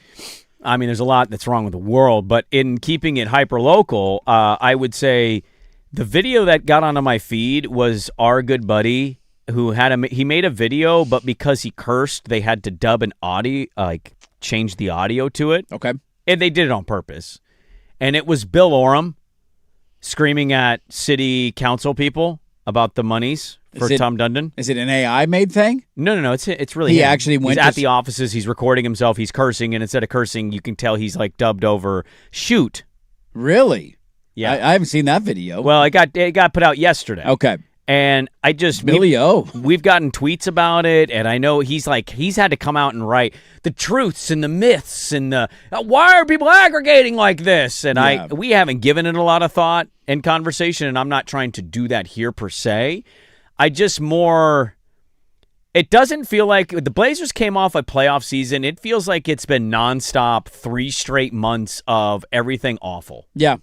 Not a lot of good news lately. Not a lot of positivity around the old organization. Sucks. The city sucks. Yeah. The roster sucks. It's just like there's no good news. Like Freeman's writing these season recaps of every player. You want this guy. You want that guy. You don't want that guy. Trade that guy. Those are fine. Yeah. But, like, it just feels like all of the conversation is soaked up around everything sucks and it's terrible and it's going to end. I don't know what the ultimate goal of our guy Billy O is, right? He's a very you say the name right now, it's a very hot topic. A lot of people don't like him. And he would say that I'm just reporting on what's going on and I'm just giving facts in this scenario that there's a case that you don't get the funding and the team ultimately moves. I still tend to believe that that's a very, very, very, very incredibly slim chance of actually happening. I don't think the NBA wants it. I think they want to balance the schedule. There's already going to be an expansion team in Seattle, and it costs hundreds of millions of dollars to move an NBA franchise. And what do we know about our new owner? Cheap. He's cheap. So it doesn't compute in my head. The one thing that I'm not surprised by, and I guess maybe I give them more faith than they should get, is the idea of I'm not surprised that there are city council members and people in the county who are dragging their feet doing the Portland thing over this. Like, that's the least surprising news of all time. Where I continue to reside, and I hope that I'm not proven wrong because it's disastrous if we are, is that I still think the state and everybody else is going to continue to push the scales down and push their weight down until finally something gets approved, and they're not going to ultimately let this happen. Like, people playing politics with this right now is not very surprising. We live in Portland. Like, that's what the city council is going to do. Also, so I'm not shocked by it. You also don't need a unanimous vote. You just need a majority vote, and I can't remember exactly what the number is off the top of my head. So a couple of city council members not wanting to pay for this or not wanting to approve it is not the end of the world. You just need a majority vote. It's a very odd time, I think, to be a sports fan because the city is going through so much negativity in itself. Yes, it is. You talk about politicians, like Keith Wilson was just polled as very lukewarm by people. And I think he's trying, man. Like, I'm not trying to say he's been perfect, but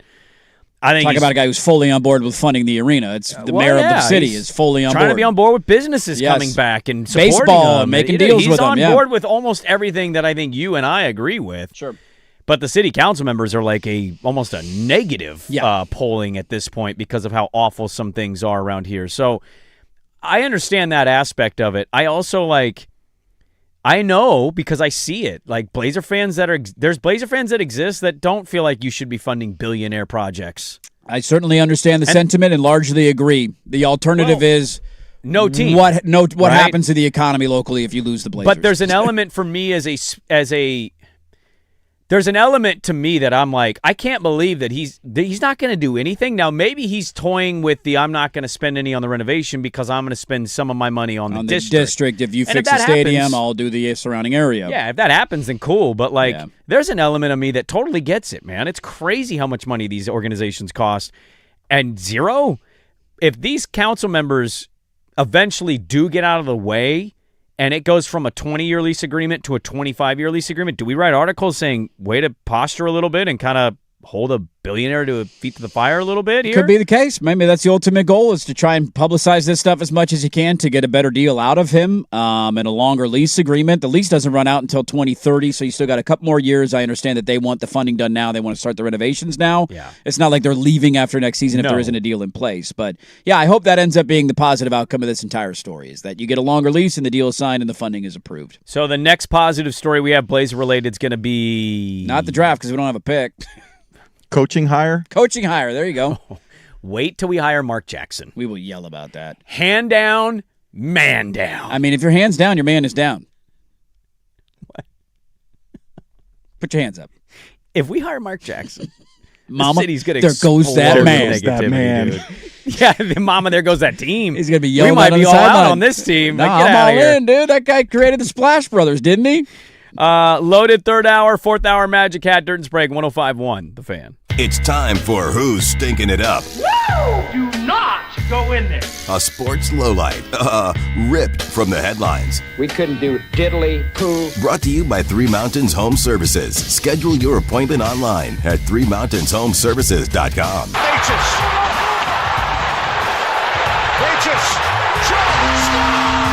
Score! Pull-off wins it! The Avalanche move on!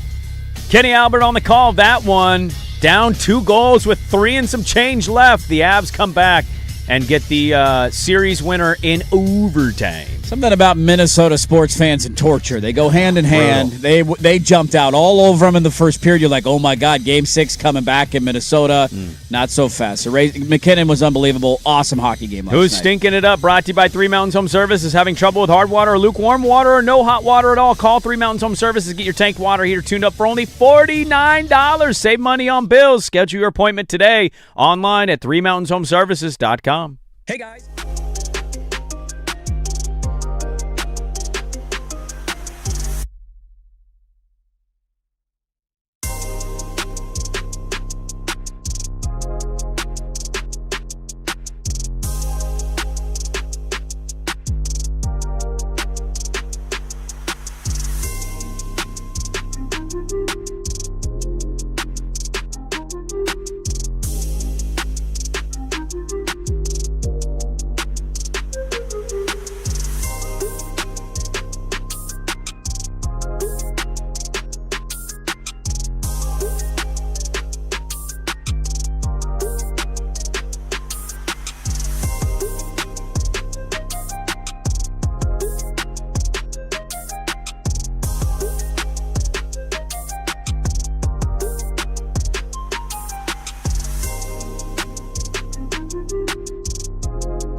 Now, from the George McCoy at Warren Allen Sports Desk, a Sports Center update on the Fan Sports Network, 105.1 FM and 1080 AM.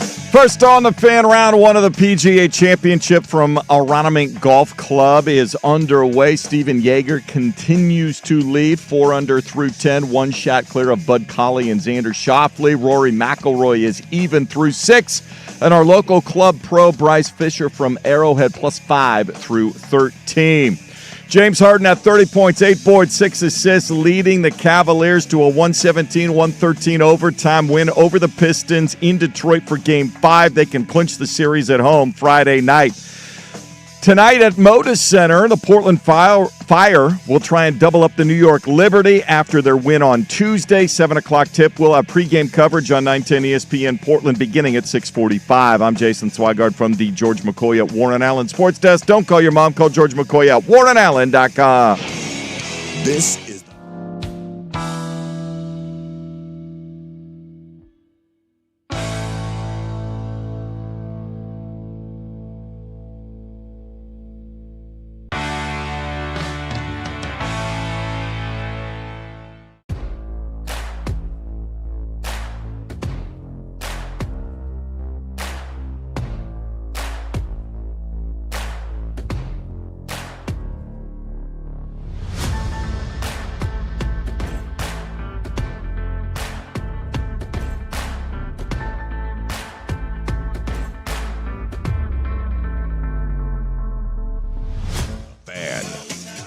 Hey, welcome back in. Hour number 3, Dirt and Sprague here, Portland Sports Leader, 105.1 FM, The Fan, 1080 AM, the Odyssey app, live on YouTube. Good morning, everybody. Happy Thursday to you. Hope your mornings are off to a good start. We got a lot to get to here in this hour of radio. I have something that will probably never change in the NFL, but one group continues to voice their support for it, and I'll tell you what that is and why they're doing it. We'll get to that, maybe a couple NBA nuggies, although there is no game in the NBA playoffs tonight. One listener did ask earlier, Dirt, do you really need a game in the NBA playoffs tonight? Then I understand the argument. Like, I'm just going to watch more hockey. I'll be okay. My fandom will survive. Yeah. I just prefer the standalone games instead of the doubleheaders. Like having the T-Wolves and Spurs play tonight at 5, and then the Cavs and the Pistons play Game 6 tomorrow at 5. You don't like having a doubleheader? I'm not opposed to it. I just prefer the standalone game. It's Really? easier for me to watch one game at my stage of life than it is to sit gotcha. for 4 hours of NBA basketball, which is certainly not going to happen. So it's just like, turn it on the second half, kid goes to sleep, I can watch the entire thing. It's just easier in that way. The good news about NBA playoff basketball in the second round with teams you don't care about or think are going to win the title, you can miss the first quarter. Yeah, I mean, It doesn't have to be largely 4 missing straight the entire hours. first half. There's, I mean, I'm checking scores. I Like, get it. what's, where are we? Okay, they're up by 7. Okay, I think a lot of people yeah. are doing what you do, and I think the TV ratings are more just saying the TV's on. But I don't know how The many people TV is on. It's on the entire time. truly sitting down and watching from start to finish both games. I don't know what that percentage is. Fair man. point. I like the standalone games, but there will be 2 in the NBA tomorrow. We have a lot to get to. I'm going to start with something in the NFL here in a moment. But whenever you bring up this topic, people will chime in, and I understand it is a very hot button issue here locally right now.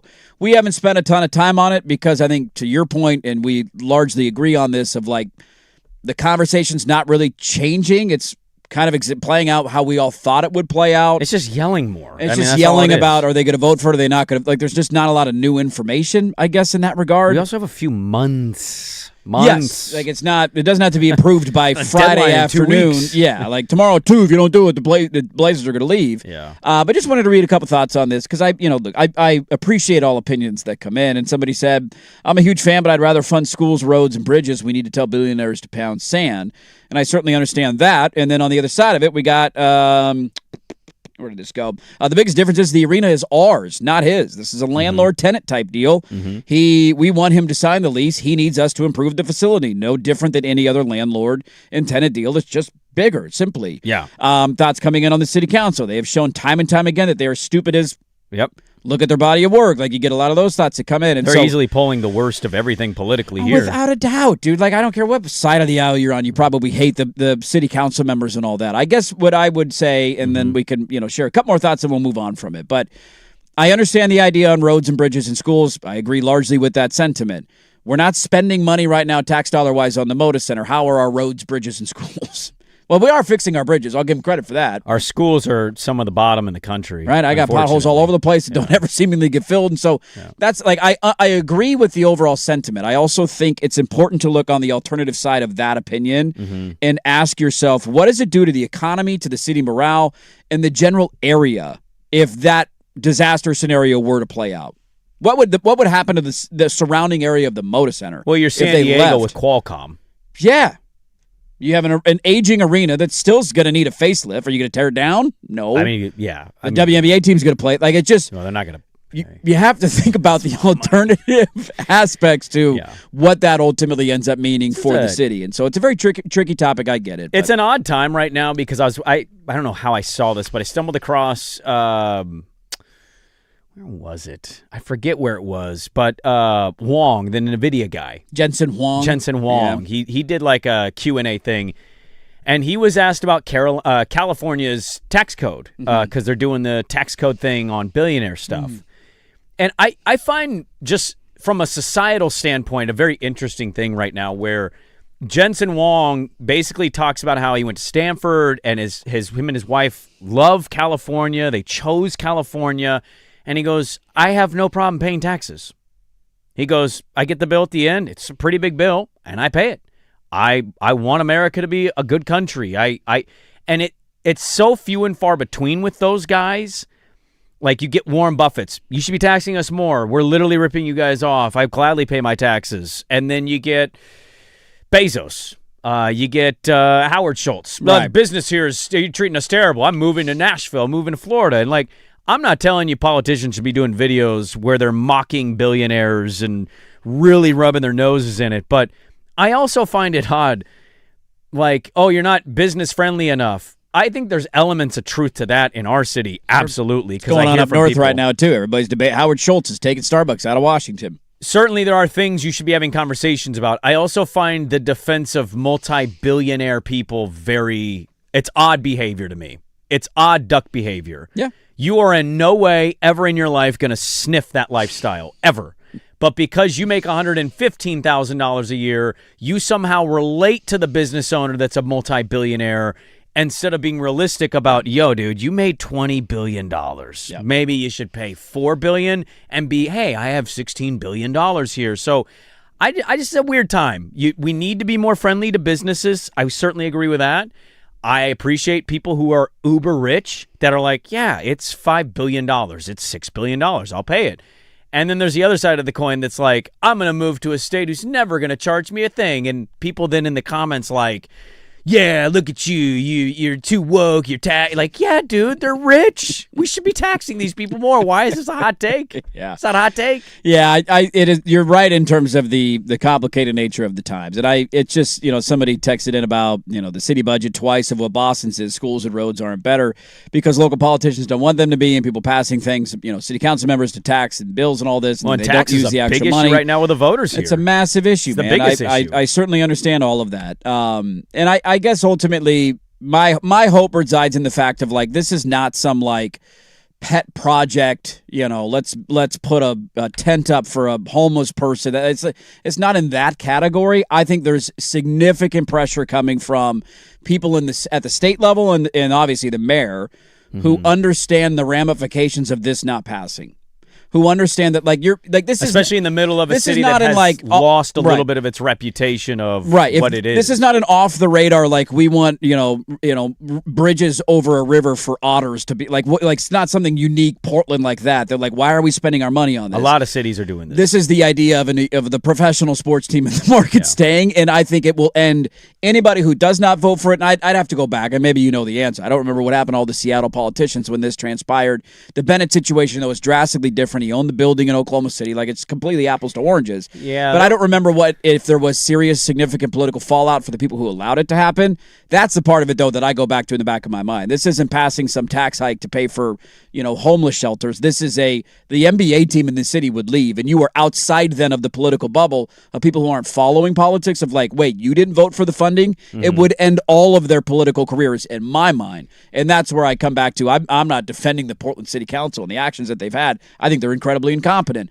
But I also think that the powers that be understand the ramifications here, and that's a powerful thing. Yeah. And the mayor is completely on board. I was reading an article in the Willamette Week the other day about how he's trying to pull some funding potentially from some they already have resources for this, environmental stuff that's been passed, and you can pull $100 million maybe out of that. And so the mayor is all about this and trying to get creative in ways to keep everybody happy. And like, we just got to meet our number, and then we meet our number and we get a lease agreement. So Yeah, I was reading about Washington. The Wizards are doing this in downtown D.C. they need a stadium, and the commies need a new stadium too. Well, they're doing a stadium renovation for the Wizards. Okay, just a renovation. Okay. They're doing an $800 million renovation. I'm trying to find out if Ted Leonis is putting any of his money into it, because I know it's also tax-backed. Yeah. And that's an area that's a little similar to us in some Going on ways. in Utah too. Utah's Well, they doing have to $900 million, I have think.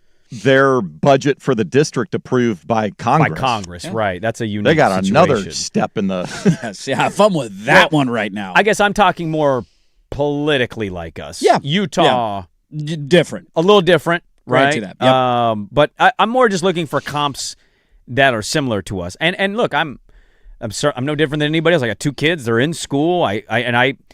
I'm not one that wants to sit here and just say this is all one specific sector's fault. It's not. But I also just it's such a weird time where we don't want to pay taxes, but we want everything improved. Where's that money going to come from? I think it's such an odd dynamic to live in. It's got to come from somewhere, and I think the counter argument is, well, you need to use it in better ways, and that's where, in reality, both sides are right. Yes, 100%. We're spending a lot of money in taxes. Things should be theoretically better. We are taxed more than almost anybody in the union. What did they find out that I think we're only second to New York, right? Yeah. So what did they find out? The art tax, right? That came out, and that was controversial when it happened. Keep sending you bills, man. But then it comes out, and they're like, we actually had $3 million in that. And Then what are you? Where's it going? Where's it I going? thought we were paying to keep the things arts. going. I You never- need extra money? What are you doing? Right. I mean, we have a surplus here. It's- Let's do more art then. Do I get an art tax kickback? Is that a thing? The next year? What do I get $45 a person or whatever it is? Do I get my money back? I don't know. Well, and I know business owners that they've told me stories of they got to pay for all these permits and there's these fees, right? And they do that. And then what happens, and it's not cheap, and then what happens 10 months later? Yeah. Hey, we actually overcharged you for this. Yeah. Yeah. What? Huh?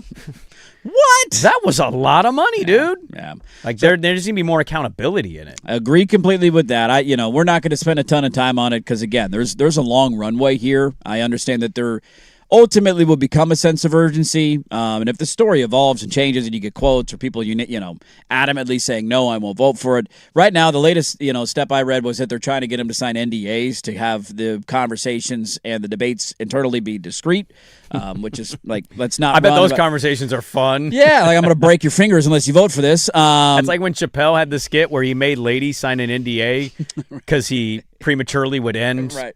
relationships And in ended the bedroom. fast, yes. So he didn't want any ladies spilling the beans because he was a famous person. You remember that skit? I do remember That's what that they're doing right now in City Hall. Sign yourself an NDA. Let's get this thing over. So we'll see where it goes from here. We'll update it, obviously, as the story evolves. But we will not. I'm not going to spend a ton of time yelling about this day in No, and day I'm out not and where either. our tax dollars should go. It's better purposes of our time, like the idea of Bring it.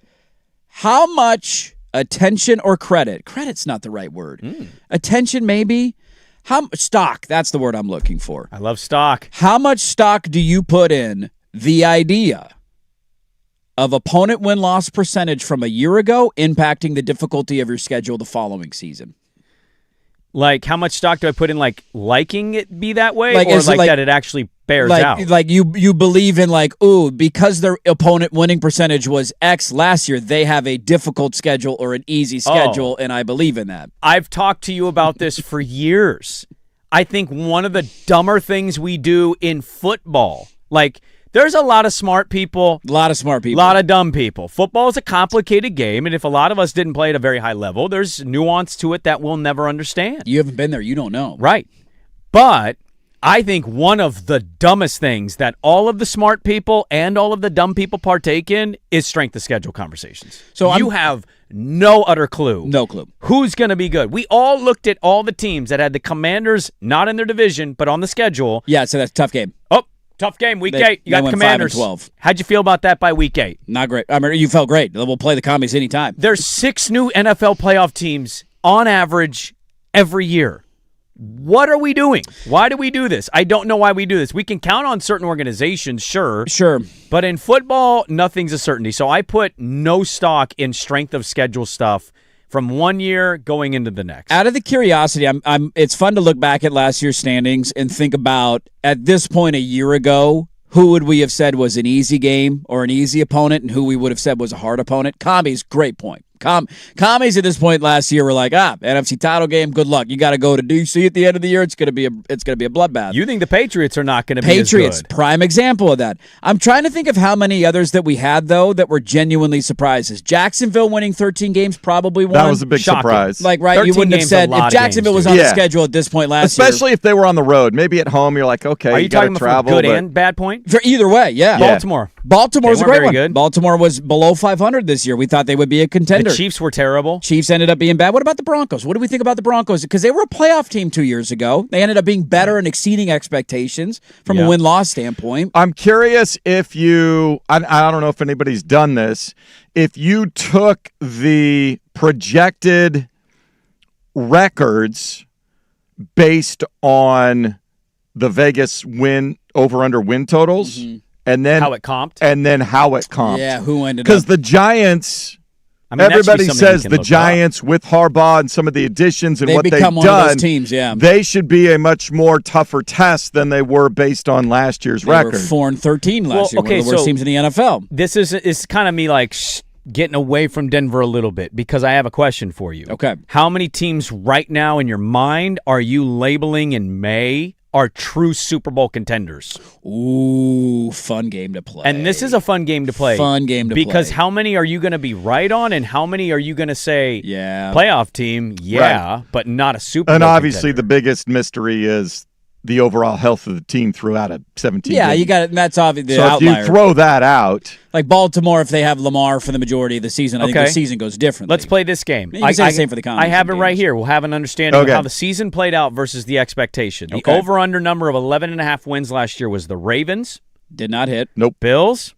Did hit. I don't think they won 12 games. They did. They went 12-5. 12-5. Okay, so it hit. Chiefs. No. Chiefs did not. Eagles. Eagles went 11. They were 11.5 was the over-under? 11.5. They went 11-6. Oh, okay, so only one hit on the over-under of that number. 10.5. The Lions. Lions won 9. Packers. Packers won 9. And the Niners hit. Niners did hit. They won 12. So one of the three. 9.5. Bengals. Did not. No. They won 6. Broncos. Broncos crushed it, 14. Texans did. They won 12. Chargers did. Yes. Rams did. Chargers won 11. Rams did. Buccaneers.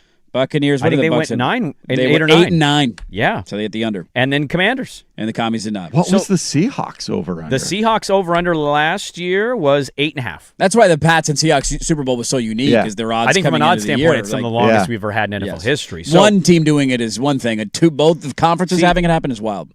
I'm not saying what last year's was is what this year's is going to be. I think you have some favorites that get to the numbers. And it's not like teams who didn't hit the over sucked. Like some of those teams, it was 11.5 and you won 11 games. But like 8.5 last year was Bears. Over. Pats. Over. Steelers. Over. Seahawks. Over. And then the other two you had in that conversation were Cardinals, Vikings. And I think, didn't the Vikings, how many did they win? Vikings won 9. So the only one in the group was the Cardinals that didn't hit the 8.5 number. The Cardinals had an 8.5 over-under last year? Yeah. Why don't we bet our life savings on the under on that? Maybe that's revisionist history, but... My whole point is to simply say, whoever you think is a Super Bowl contender, that's fine. Sure. I just, as a sports fan, I don't put a lot of stock. I don't look at schedules and shake in my boots. The division's different. You know your division opponent's a little more, or at least you feel like you do. NFC West is a good comp of this. Like the Niners, they might not be a contender to truly win a title, Sure. but they're competitive. The Rams, we certainly know. The Seahawks just won the Super Bowl. Yeah. The Cardinals are terrible. Exactly. But it's going to be a tough division. If you know your division, you can feel a little more confident. But when you go outside of the division, I'm never one that puts a lot of eggs in that basket. Never have been. Well, in a roundabout way, let me tell you, the 5 easiest schedules in the NFL next year. You know what? Let me write these down, and I'm Write not these going to down. delete them File off the these show away. sheet. Okay, put them on your show sheet. 5 easy. According to ESPN's Insight Analytics, whatever crap, they're nerds. Here's what they say. 5 easiest schedules. Okay. Browns, number 1 easiest. Sure, that's going to go well. Saints, number 2 easiest. Oh, okay. Bengals, number 3 easiest. Falcons, do the Dirty Bird, Stefanski. number 4 easy, and the Colts, number 5 easy. All right. So those are your 5 easiest. Those 5 teams should thrive and make the playoffs. They should all win 10 games. The 5 hardest, the other side of it, Oh, okay, hold on. according to the ESPN analytics, they tell you, are the team we spent a lot of time talking about today. The Chicago Bears are going to have a hard time. You got the hardest schedule in the NFL. Good luck. The Miami Dolphins, which, I mean, they're going to Dolphins get a hard schedule. They're going to suck either way. The Arizona Cardinals. Ooh. Some of this has to do with your opponents and your division's winning percentage from the year Also, prior the crossover division Yeah. that you get, because not every, like if you're playing the NFC South, it's like, oh, okay. But if you play the AFC West. But if you play the AFC West, yeah. it's a little more challenging. I gave you the Cardinals Packers 4th hardest schedule, Okay. according to ESPN. And last but not least, the Kansas City Chiefs. Those are your 5 hardest schedules in the NFL. Packers, Bears being on that, you have Lions and Vikings in your division. Good luck. Yes, the division's challenge. Chiefs, same thing in the AFC Yeah. West, because it's challenging. There is an event coming that is going to highlight one issue in a league. Will the players ever win out in this argument? We'll dive into that coming up next. 105.1 FM The Fan.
From the George McCoy at Warren Allen Sports Desk, a Sports Center update on the Fan Sports Network, 105.1 FM and 1080 AM. Round one of the PGA Championship underway this morning outside of Philadelphia at Aronimink Golf Club. Two players currently tied at 3 under par. Stephen Yeager, Bud Cauley on the back nine. There are 6 players currently at 2 under, including Xander Schauffele and Sam Burns. Roy McIlroy on the course, even through 8. The Cleveland Cavaliers can clinch a spot in the Eastern Conference Finals on Friday after they knocked off the Pistons 117-113 in overtime in Detroit. And the Portland Timbers drawing with CF Montreal on the road 2-2 on Wednesday night. They will finish the road trip Sunday at Inter Miami against Messi. Jason Swigard from the George McCoy at Warren Allen Sports Desk. Don't call your mom, call George McCoy at warrenallen.com. This is the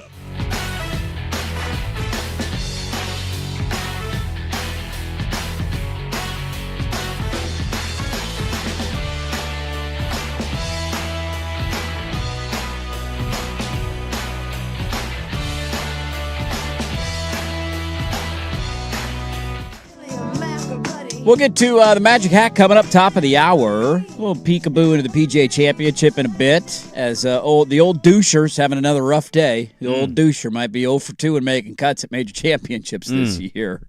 So we'll get to you an update on the scoreboard. Also, something really funny happening this morning that I don't know if I've ever seen at a major championship. It's got to have happened. Had to have happened. But we have audio on it, and I sent it to Swag. So We'll get to that coming up. Magic Hat, top of the hour. We got some good audio in the Magic Hat today. Very excited for that. One's going to throw you off. Ooh. But I got a backstory to it. Okay. I like that. It's a good little tease. There's something coming in the sports world, and it's been in the news for mainly bad reasons lately, although a restriction was lifted yesterday that might allow more tickets to be sold. Where is the World Cup at on our radar, sports radar? Is it showing up yet? Excitement levels? Is it kicking it at all, or is it out of sight, out of mind? I may have said this when you were out the one day when you got sick. Mm-hmm. I'm couldn't care less. I could not care less. I will not be actively putting it on my television, even in the middle of the day when I'm not working. I will only be seeing it if it's on television in our studios. What will be going on sports-wise? Will the NBA be wrapped up by the time the World Cup starts? Yeah. It will be? I mean, It could be down not to some like preliminary game, but yeah, Game the games 6, we care Game about. 7 of the NBA Okay, but Finals. not a ton of overlap. You'll have the there. NBA draft. You know what will be going on? My backyard renovation. I will be doing that with my hands. Everything about this. Got to get the dirt in your fingers. Dude, It feels good, dude. We need to be reconnecting with our yards. I at don't this use point. gloves when I do yard work for that reason. I use gloves. You got to like feel the dirt. I like to feel the dirt. Dirt's I gotta like feel the feeling dirt, but Yeah. most of the time dealing with thorns You gotta or be mulch. I one want with- gloves. Yeah, give me splinters, baby. Makes me feel like a man. I'm out on Make that. Me bleed. There's nothing more annoying than getting the splinter that you cannot get out of your finger. I'm just kidding. I don't do mulch. Now that being said, I find the way find. Is that like a Wisconsin accent there for a second? That was pretty good. I couldn't tell where that one was coming from. Thanks. I've been working on it. Yeah. I did that on purpose. You're 1/8 Wisconsinite. Sorry. I didn't mean it. I shouldn't. That's an inside joke. I might derail the show. That is a apologize. way too inside Sorry. a joke that we cannot talk about on the air. No.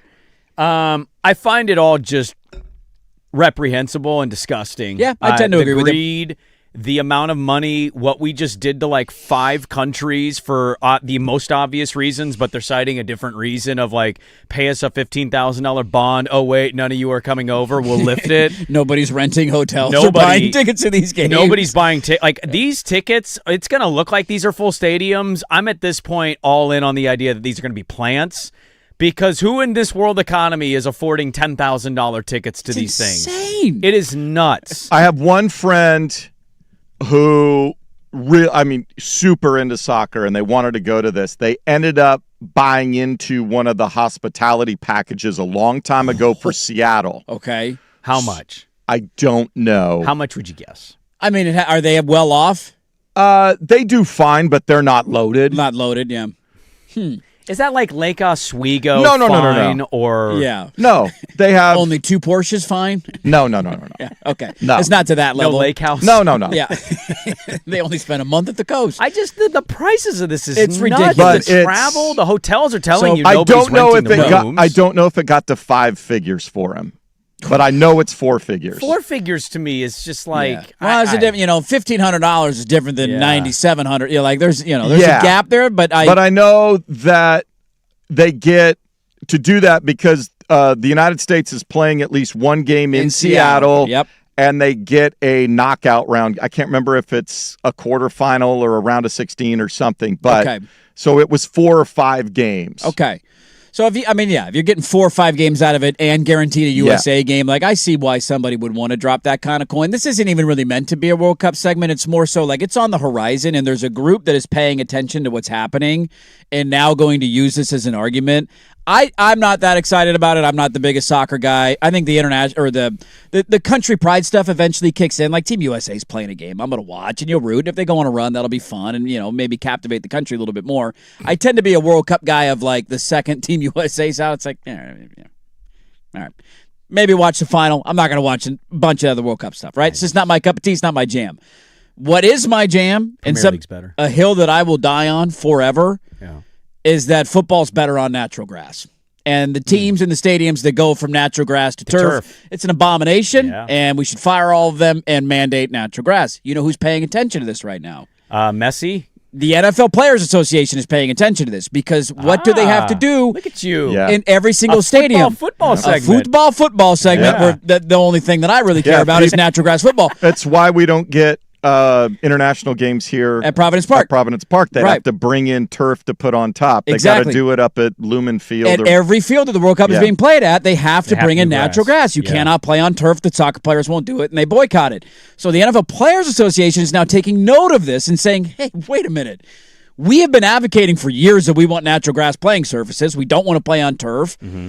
You're clearly showing that you have the ability to bring in and pay for natural grass inside your stadiums, whether it's turf or not. Right. And it's becoming this debate. Like one of the J.C. Treader, who I think is the head of the Players Association now, or one of the guys who's high up on the list. But he's doing interviews advocating this of this is going to be a hill that we die on. Now, I don't know if they ever will because it's led to the debate of, and Albert Breer, I thought, had a great point on this of stadium costs have exploded to the point. He brought up, so NRG, the stadium in Houston, was built in 2002, which at the time was one of the nicest stadiums in football. Right. You know how much it cost to build that stadium in 2002? Oh, that's a good question. I'm going to guess 650, 700 million. 390. 390? $352 million. Wow. Lucas Oil opened in 2008, $732 million. Yeah. MetLife opened in 2010, $1.6 billion, and now where are we at of we're over $5 $2 billion, billion. $6 Yeah. billion? I mean, it's just insane. The cost of a franchise. SoFi needs to be taken out of it because they also built a whole bunch of headquarters for the NFL. Sure. But the point that Breer simply makes is that these things are now so expensive to build, you have to have events year-round, and you have to have turf in order to have You'd events. be better served to have grass? Because it's easier. No, he's saying basically to have concerts at your venues, it's easier to have turf than deal with grass. So that's why they put it in. The stadium in Vegas, don't they have the roll it turf in. slides out and Yes. then you have something underneath for other they events? have the ability to do it. And There's then soccer stadiums in Europe where they can lower the grass field. How have we not reached the point of being able to do that? Because we're cheap. We want to be balling in every other area that doesn't matter. And it's the funniest That's what thing it to is. me. It really is that simple. Because I think there's actual scientific data to point out the player safety aspect of it, like the injuries that occur on turf. The players feel safer, their bodies feel healthier after games. They advocate for this, and so the rubber pellets are terrible. it's one of the things that I'm just curious. I'm not that into the World Cup. It'll be interesting to see these stadiums with natural grass, and then watching the players react as they rip the natural grass off to go kill your bodies playing on turf because we don't care about you. But God forbid Messi plays a soccer game on turf. Well, the players use. I wonder how that fits into an 18-game schedule proposal. Is this one of the hills you're willing to die on as a player? Well, no, they'll never back down. They'll always give in. But I think it'd be. Can they leverage the NFL wanting an 18-game schedule to mandate natural grass? We'll go, but you'll put natural grass in immediately everywhere. You think they're willing to do that? Now, what do you do with the Superdome? Why can't I don't know. You have to wheel it in, I guess. Yeah. Oh, tough. Your life's so hard. You're making billions of dollars every But year. Oh, what was you? I man? could That's see- just the only one I think of just because like- it's an older, like a lot of the domes now have like natural light that comes in or opening, like the ability Yeah. to open a roof. The Superdome is super old. Yeah. It is super old. So that's the only one that I would think would have a Or tough do the problem. players jump on this as the mechanism to keep the NFL owners from going to an 18-game schedule? Oh, you think this is a knowing- bigger deal than their contract structures and their guaranteed money. I think don't it's think this is what do you close. think is easier for players to argue over? Guaranteed money or grass fields? Guaranteed money. You think so? Yeah, because if you're playing an extra game, there needs to be revisions to how you guarantee money. Yeah.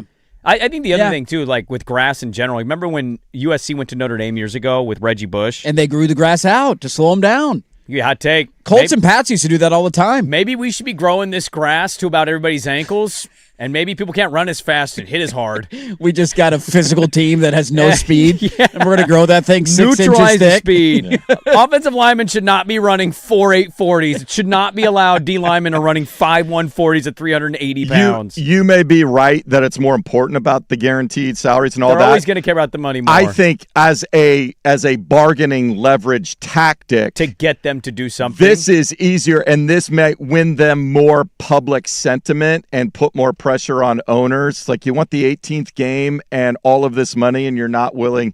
Like, they can start releasing some of these studies and all of this other stuff out to the public to put pressure on the owners. You really want an 18 game, sort of thing, that sort of stuff. But just the hypocrisy of the ability to do it for an event like the World Cup and then turn around and not do it for the players that you pay and employ is the irony that I love. Well, the question is, these aren't your guys. This is your roster. You're not paying this quarterback $58 million a year. Don't you want to play on a surface that's safer who's for him? paying? Who's actually paying for the grass? That I don't know. It's a good question. It might be the World Cup. Obviously, if the team, if an NFL team is doing it, plus you're talking about you have it in for a month and playing soccer versus 5 months every other week.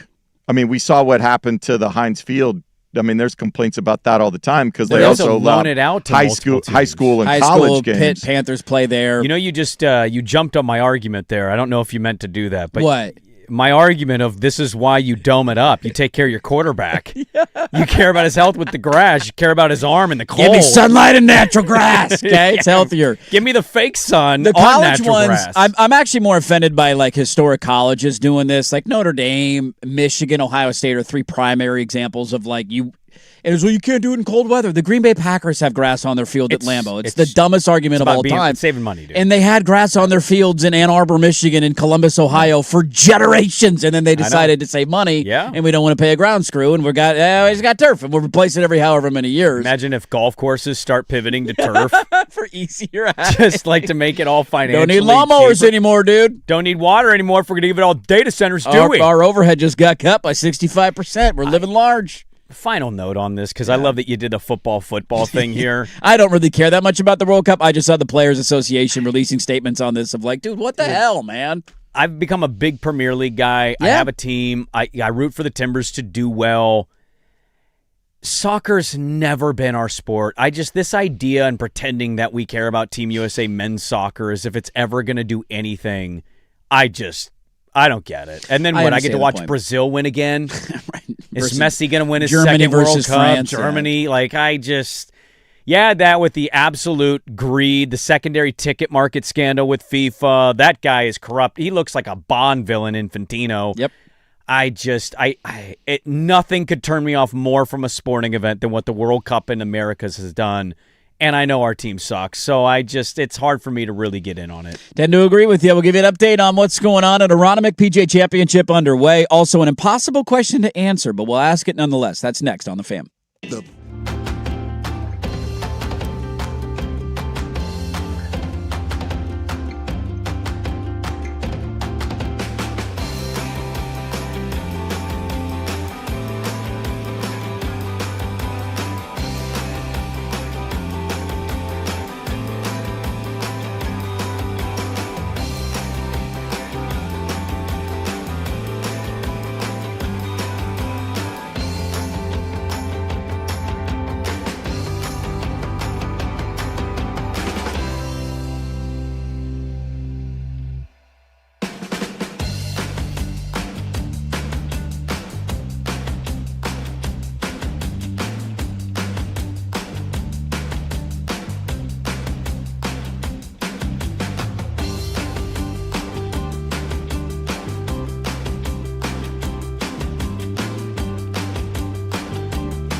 All right, Magic Hat coming up top of the hour. Getting our audio in, getting our submissions ready, writing them down. Holy catfish! It's almost hat time, everybody. Almost hat time. A couple of things here for this segment. I'll give you a quick brief update on what's going on at the old PGA Championship, which is underway at Aronimink Golf Club just outside of Philadelphia. Where's our guy Bryce? Let's check, see where our guy Bryce is at. We might have to scroll down a little bit. He was 5 over through 13 the last I looked. That's what I saw it last. Let me see. All right, here's my leaderboard. I should have pulled that up beforehand.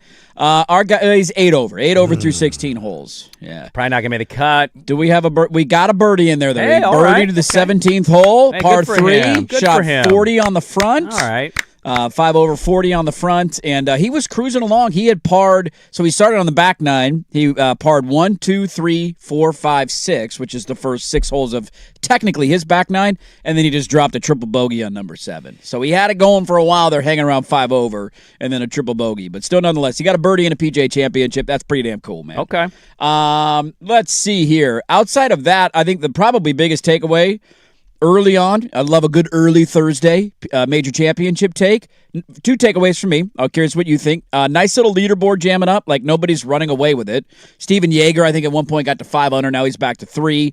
So anybody who's even par, you're only 2-3 shots off the lead. You're doing fine. Decent names in that 1 under, 2 under mix. Yeah. Oberg, Brooks, Spieth is 2 unders, Schauffele. So you got some decent-sized names there. That's one takeaway. And then the other side of the spectrum is the old doucher who appears to maybe not be making another cut at a major. He is 4 over. He shot 39 on his front and is not playing very good golf right now. 0 birdies on the card for him through his first 11 holes of the tournament. Yeah, I don't know if he's going to come back to the tour. I would lean that he probably does, but he's toying with this, I'll just do YouTube golf and then show up at the major championships thing. And if that's the direction he goes, I ask sincerely, when do we just stop talking about him as a topic unless he's in like the top 5? Like, yeah, you pointing out that he blows up and he's not performing very well, and he did that at Augusta in a big way. Cameras are all over him still, though. Everywhere he goes, they're showing his shots. Was like 2nd or 3rd best odds to win the Masters going into it. He didn't make the cut. Same here this week. Jordan Spieth right now is tied for 4th with Xander Schauffele. Now, I don't know who Yeager, D. Brown, and Cauley are, but, dude, that's D. Brown from the dunk contest from the Boston Celtics back in the day? That D. Brown? no look wedge. No look. Bud Cauley and Steven Yeager. Steven Yeager has not won but 2 sub-60 rounds in PGA We got a Tour. Yeager bomb about to happen We here? could have a Okay. Yeager bomb. You never know. I think he shot a 58 in a Corn Ferry Great. Tour one time. I'm happy for Jägermeister there, but Yeager bombs. Spieth being top 5 with Xander Schauffele is a pretty cool. good top, and I'm not, this is a criticism at you, but like I just wonder if Bryson doesn't jump back on the tour, and this is all we see him, and he doesn't perform. When does he not even get mentioned? When does he fall back? I don't know if it'll ever get to into the that fold? point. I would hope if it continues, if the trend continues, that the coverage lessens a little bit. Like, I feel like Rahm's kind of had this happen to him. Rahm has not played great at the majors in a while. They haven't shown him as You're much not as they've seeing him a shown ton. DeChambeau. Bryson's all over the place. And dude. they're still showing him, and he's bogeying. Yes, every time he's making a shot, he's on ESPN because I think they understand the captivating nature of him, probably more so than Rahm. It's an interesting question in theory of how long does it take to actually kind of dwindle the coverage and just, look, guys are going to have bad events. He might get hot tomorrow and make the cut, and you never know what's going to happen with Bryson. He's off to a terrible start right now. It's just he's such an interesting character for the reasons of we don't know where he's playing, we don't know where he's going. The idea of him, 3D printing a 5-iron, he's captivating. I don't like him, but he's definitely captivating. I will give him that. Right. He's not playing well, so they're underway at Aronimink. We'll keep you up to date here in the final hour of the show. Rory, by the way, just got it in neutral. I think he's hard his first 7 or 8 holes, but again, the leader's only at 3 under, so that's not too shabby. Not a ton of time here, but I did want to ask this question because we've had this debate off the air a couple of times, and I will grant, before I even ask the question, impossible to answer. So just take that with a grain of salt. Okay. But it's still fun to kind of predict the future on how we think this is going to go. So Adam Silver continues to go on this, national media tour and tout teams aren't going to be incentivized to lose anymore. Well, that's 3-2-1 now, Right, dude. we have a new lottery We're going with system. it. Nobody's going to be rewarded for losing. 3-2-1. And he seems to be thinking that this will fix the problems. Now, that's not necessarily the debate I want to have. I want to connect it more locally. I find the idea in the question of what does this do for us and our future in terms of assets? Is it a positive? Is it a negative? Is it a net neutral? A fascinating one. Because when this was first announced, a lot of people, I remember Portland getting brought up of like, oh, those Milwaukee picks don't mean as much anymore. They're going to tank. They'd have a better chance of number one pick. The value of those picks is going to go down on the open market. And then you hear the counter argument to that of, well, no, now Milwaukee might have the 8th worst record in the NBA, and they have a better chance of getting the number one overall pick than they did before. And so it'll be beneficial to Portland. Of how that plays out in terms of future draft capital is fascinating to me, because nobody can answer the question. We don't know how this system is actually going to look and what the unintended consequences will be, but it will impact Portland one way or the other, whether you trade the picks now or not, in terms of the value that they will have on the open market. So I'm just not one that believes holding on longer is beneficial to you. When we talk about the Thunder and the Spurs, a lot of people do it in 5 to 10 year increments. Oh, what are we going to be for a decade with this? Oh, my God. Nice shot, Rami. You hold out. Yeah, you just hold out. People talk about the Spurs and the Thunder this way. Oh, the next decade, we're screwed. And it's fun to joke about it, but I view the league in 2 to 3 year increments at most. I have no idea who's going to stay healthy. I have no idea who's going to keep being great and who might regress and all of that, right? Like, the landscape of the league changes so quickly, where 5 years ago, we thought the Denver Nuggets were the next dynasty. Then here come the Boston Celtics. They're the next dynasty. Bucks, same thing with Giannis, man. When they won, it's like, oh, here they come. I mean, it's been that way, and I know Oklahoma City is certainly geared differently than even those teams. But I look at it in 2-3 year windows. I don't look at it in a 10-year window. Those Buck swaps are what? They're 29, they're 30. Let me look right? at the Aren't years. we talking about 29, I believe it's 29 30? and 30, Is I believe 28 so. one of them? It might be. Okay, so when you look those up, you let me know what years they are, because here's the thing about the Bucks. It appears they're going to trade Giannis. Now, who's going to jump in? I don't know, man. They hired a pretty good coach, at least a coach people have respect for, in Taylor Jenkins. Right. We did this, and it's slightly different. We just did this with the Suns. Ha, you're a joke. You made stupid moves, and they made the playoffs. Finished with a better record than us in their season. Yeah, we beat them in the play-in game, but they won. Yeah, they were the 8th seed. They made the playoffs. Yeah. So I think the idea that you think or know the Bucks are going to suck for 4 years, 3 years, you don't. You don't know how the East is going to shake out. Is Atlanta really going to take the next step? No idea. Charlotte has never in our lifetime been that. Maybe they are now. Maybe they got serious. They got Miller. They got Knipple. And the Melo played well. I don't know. The Pistons are clearly in a conundrum if they lose to the Cavs, because they're good. But how do they take the next step? Who do they get? Who do they trade? How does that impact the locker room? Like, right. All of these things are such moving parts. Are the Knicks going to continue to have good production from OG Anunoby, who's hurt? Mikal Bridges feels broken, but it hasn't mattered. Jalen Brunson's a 6'2", 6'3" guard. Do they stay healthy forever? Towns, kind of a clown. Like, we just talk about these things as if it's all certainty and in cement in 5 years. What if the Bucks are good in 2 years? Very well could be. What if they get Jaylen Brown out of the deal, and that's the trade that ends up happening?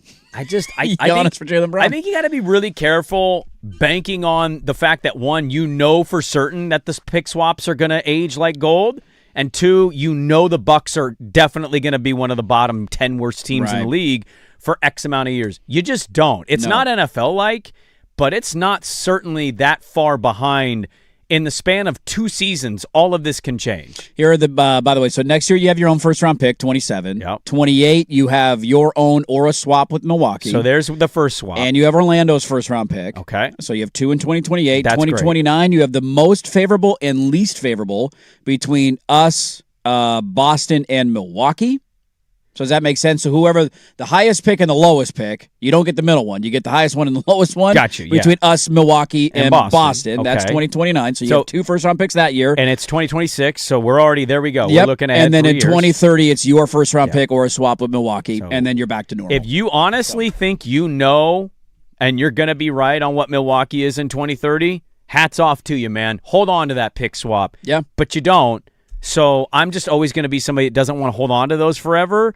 Unless I know you're openly tanking the way the Wizards were. And guess what's not going to happen anymore? I don't think teams are going to openly bottom out the way that we just saw historically this year. Just an interesting question for the future. Nobody knows how it will go, but it does impact the Portland Trailblazers because they got those assets there. Also, Magic Denny's under contract for 2 more seasons. Yes, he is. So, like, what are we waiting for here? Cheap deal. Go make it happen. We got the Magic Hat to start the final hour, and we'll go there next. 105.1 FM The Fan.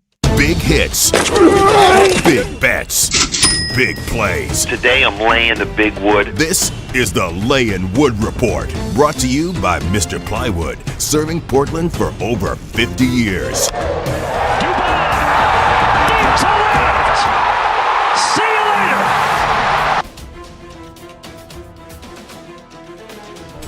How about that one? This is your team. Mauricio Dupont, more like it. 2-run home run. Brandon Godden, Braves vision. First team to 30 wins. My Bravos. A runaway freight train in the NL East, man. They win the series with the Cubbies. Is it over? They won it, yeah. Won the series? 3-game set. It's over. Nice little series win. Cubbies, one of the other best teams in the NL. Suck it, Tim Monis.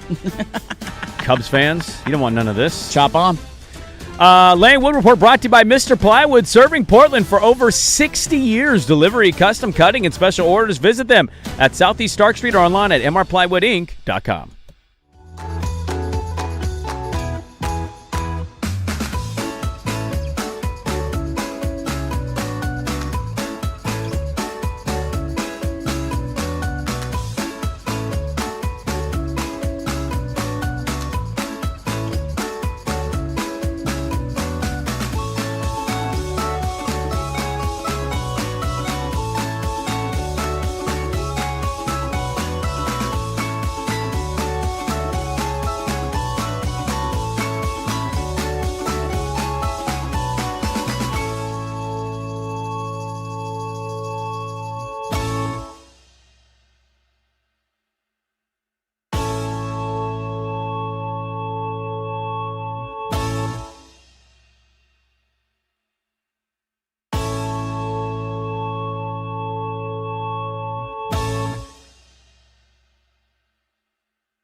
Sports Desk, a Sports Center update on the Fan Sports Network, 105.1 FM and 1080 AM. First on the Fan, round one of the PGA Championship. Morning flight on the back nine. Steven Yeager, Daniel Brown, Bud Cauley, all at 3 under par with about 4 holes to play.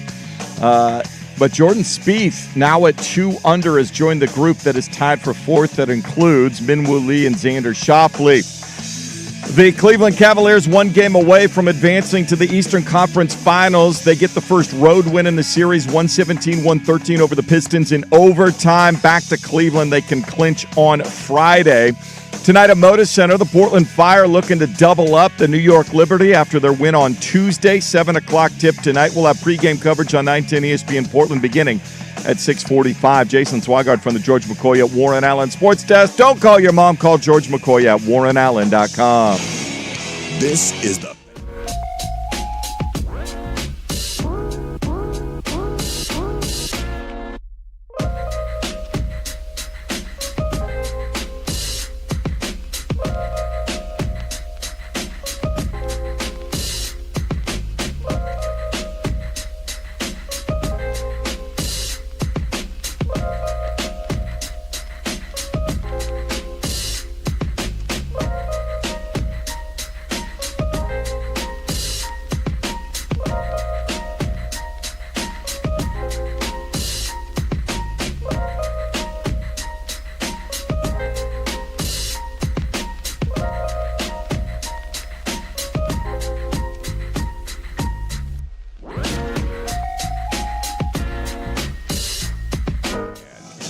Let's do this final hour. Dirt and Sprague, Portland Sports leader, 105.1 FM, The Fan, 1080 AM, the Odyssey app, live on YouTube. Good morning, everybody. Hope your days are off to a great start. Squeeze them damn things. Make sure you got 2. Make sure you got 2 of them today. Shout out the Hoggies. We love our Hoggies, and we got a lot to get to in the final hour of the radio show. Get you set for your night in sports. Also love our mommies. We love our mommies. We love our Hoggies. We love them all. And we got PJ Championship underway. Lots and lots and lots and lots to get to. But it is time, as it usually is, for the Magic Hat. All right, let's get to the Magic Hat. It's the Magic Hat. Yeah, baby. That's what I've been waiting for. Bring it on. Basically, a bunch of topics, and we have no idea where the sports gods want us to go. Okay. Until Swag pulls it out of his Magic Hat. Hocus pocus, where are you? Now you see me. Now you don't. It's magic.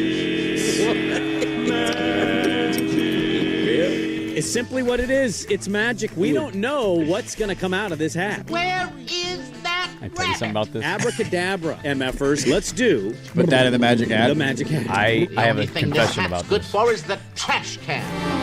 It's funny. So the PGA Championship all morning's been on ESPN Plus. It is now officially on TV. It's on ESPN. Yeah. And your ESPN Plus has just rolled you into a car auction. Yep. They're selling a 1972 Chevy K5 Blazer. So $60,000. That's not bad for that car. I have a dirty confession on this. Current bid, huh? I went to the Mecum Auto at the Expo Center a couple years ago. Okay. With my dad, and we watched some of the cars get bid on. And I'm not a car guy in any way. I just don't really care if I have a new car or a brand new car, old car. It doesn't matter to me. Yeah, get me to point A, point B. There is something weirdly erotic and a secret of mine. I want to get a car from the Mecum Auto in my life. Really? And if I ever was at a point Is where there one that stands out above the others? A certain 68 type? El Camino, Yeah, something old school or would be a so cool. 68 Camaro are the Yeah. two for me. Now look, the old like the one Dan Lanning got, the Broncos. Oh, the old Broncos. The old Broncos, but I'm kind of a weird douchey guy in this way. I don't need everything to be original. No. If you could put like a screen in You want some modern touches in your classic car? in the classic car, I don't Not care if that that big. ruins it. It's You're my a little car. more Pimp My Ride guy than... Dude, something like this a would be little this bit. a 1986 GMC pickup. Like, I would drive the hell out of that. That's what I'm saying. Is like That's these awesome. old cars. There's something about them that is just remarkable to me. And new cars don't really do a whole lot for me. Tend to agree with you there. Not a bad take. Magic Hat time, ladies and gentlemen. What do we got? What's the first poll of the day? Fart of the year. Yes. I knew.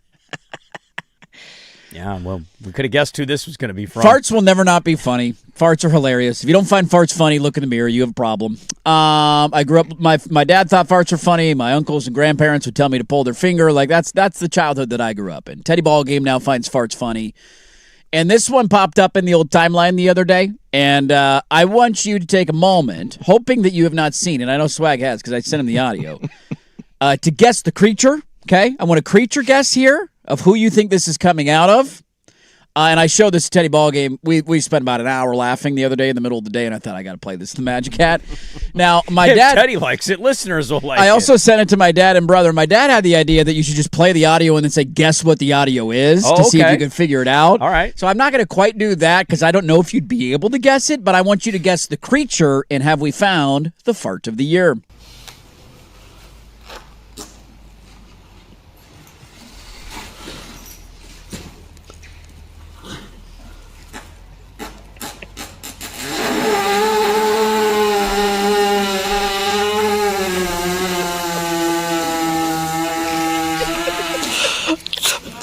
That's not a chainsaw?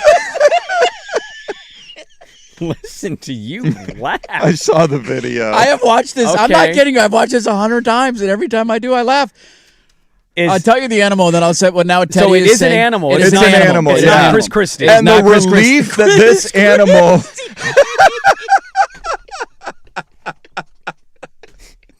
Chris Christie's a great boy, Why dude. did I see Chris Christie doing this? Him in his softball. Remember he's wearing his softball uniform? His pants have to be above his belly button. Talk about big nipples. Dude, that guy definitely farts like that. So it's an animal. It is an animal. The I will give you that distress hint. that this animal looked in Oh, it's like, before release. Yes. There's nothing more funny to me than when my dog wakes himself up farting. Yes. But he's startled to the point where what is that? Hey, who's here? Who's knocking on the door? Okay, an animal. Animal fart. I'll ask one question. Big or small? Big. It's big. Okay. Big Hippo. animal. Close. Not quite that big. Not Polar quite. bear. No. Not quite that big? Think human friendly. Dog? I'm so confused. The giraffe went horse. It is a It's a horse fart. horse. Oh, horse fart. horse fart. Yeah, that's a pretty bad one, man. So I played this like 20 times for Teddy, and he thought it was the funniest thing ever. He kept saying more horse fart, more horse fart. So they're in. And then my wife got home Yeah. from work. He walks up to the door and he says, "Mama, horse fart." And she just looked at me like, what what? did you tell him today? "What are you? What?" Dude, there's like legitimately a when lady. you showed her the video, did she laugh? She laughed. She thought it was. Is it on She can Twitter? act like she doesn't think it's funny. Where yeah, can I just find just it? search "fart of the year" or "horse fart." You can find it. But there's basically some guy looks like a vet because he's clearly in discomfort. That's like Yeah, so they're going in. at him like CPR on his They're side. in a horse arena, like where you would barrel race or something like that. That or horse be- looks like he's dying. He's so Laying uncomfortable. down. Dying. And then he gets up and he's like, "Ooh, I can feel it. I can feel it. I can feel it." Well, he must have been stuck between, am I in a process of doing my usual deeds? Right. Something, yeah. Right. Built up gas must have made him just feel terrible. What did the horse eat that caused that? Probably too many apples. Too much Chipotle, I I'm don't supposed to know. give him a ton of apples. in my experience. There's your Jeez, there's man. your fart of the year. I'm glad that got pulled In first. my experience. Chris Christie's still the better answer. Chris Christie's solid. That was a great poll.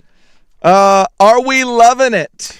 Okay, yes. So my computer still isn't working. I've had communication about this problem for over a week. Patrick okay. has ruined it, and I still haven't had anybody fix it.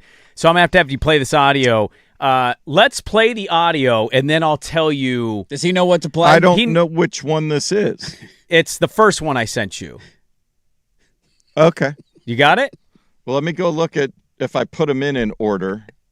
You not having a functioning computer is hurting the segment a little bit. Oh, you don't think? You think the computer not working for Well, a I got- working radio show? So, maybe it is an issue. You sent me 3 total pieces of audio. I have 2. I have something about an X on here. Oh, no, not the We have a golf-related one. Then we have 2 other random pieces. not the X one, the other one. Okay. What's it labeled? There's nothing else on there. Okay. Oh, national anthem? Yeah, play Okay. that. God, what a disaster setup.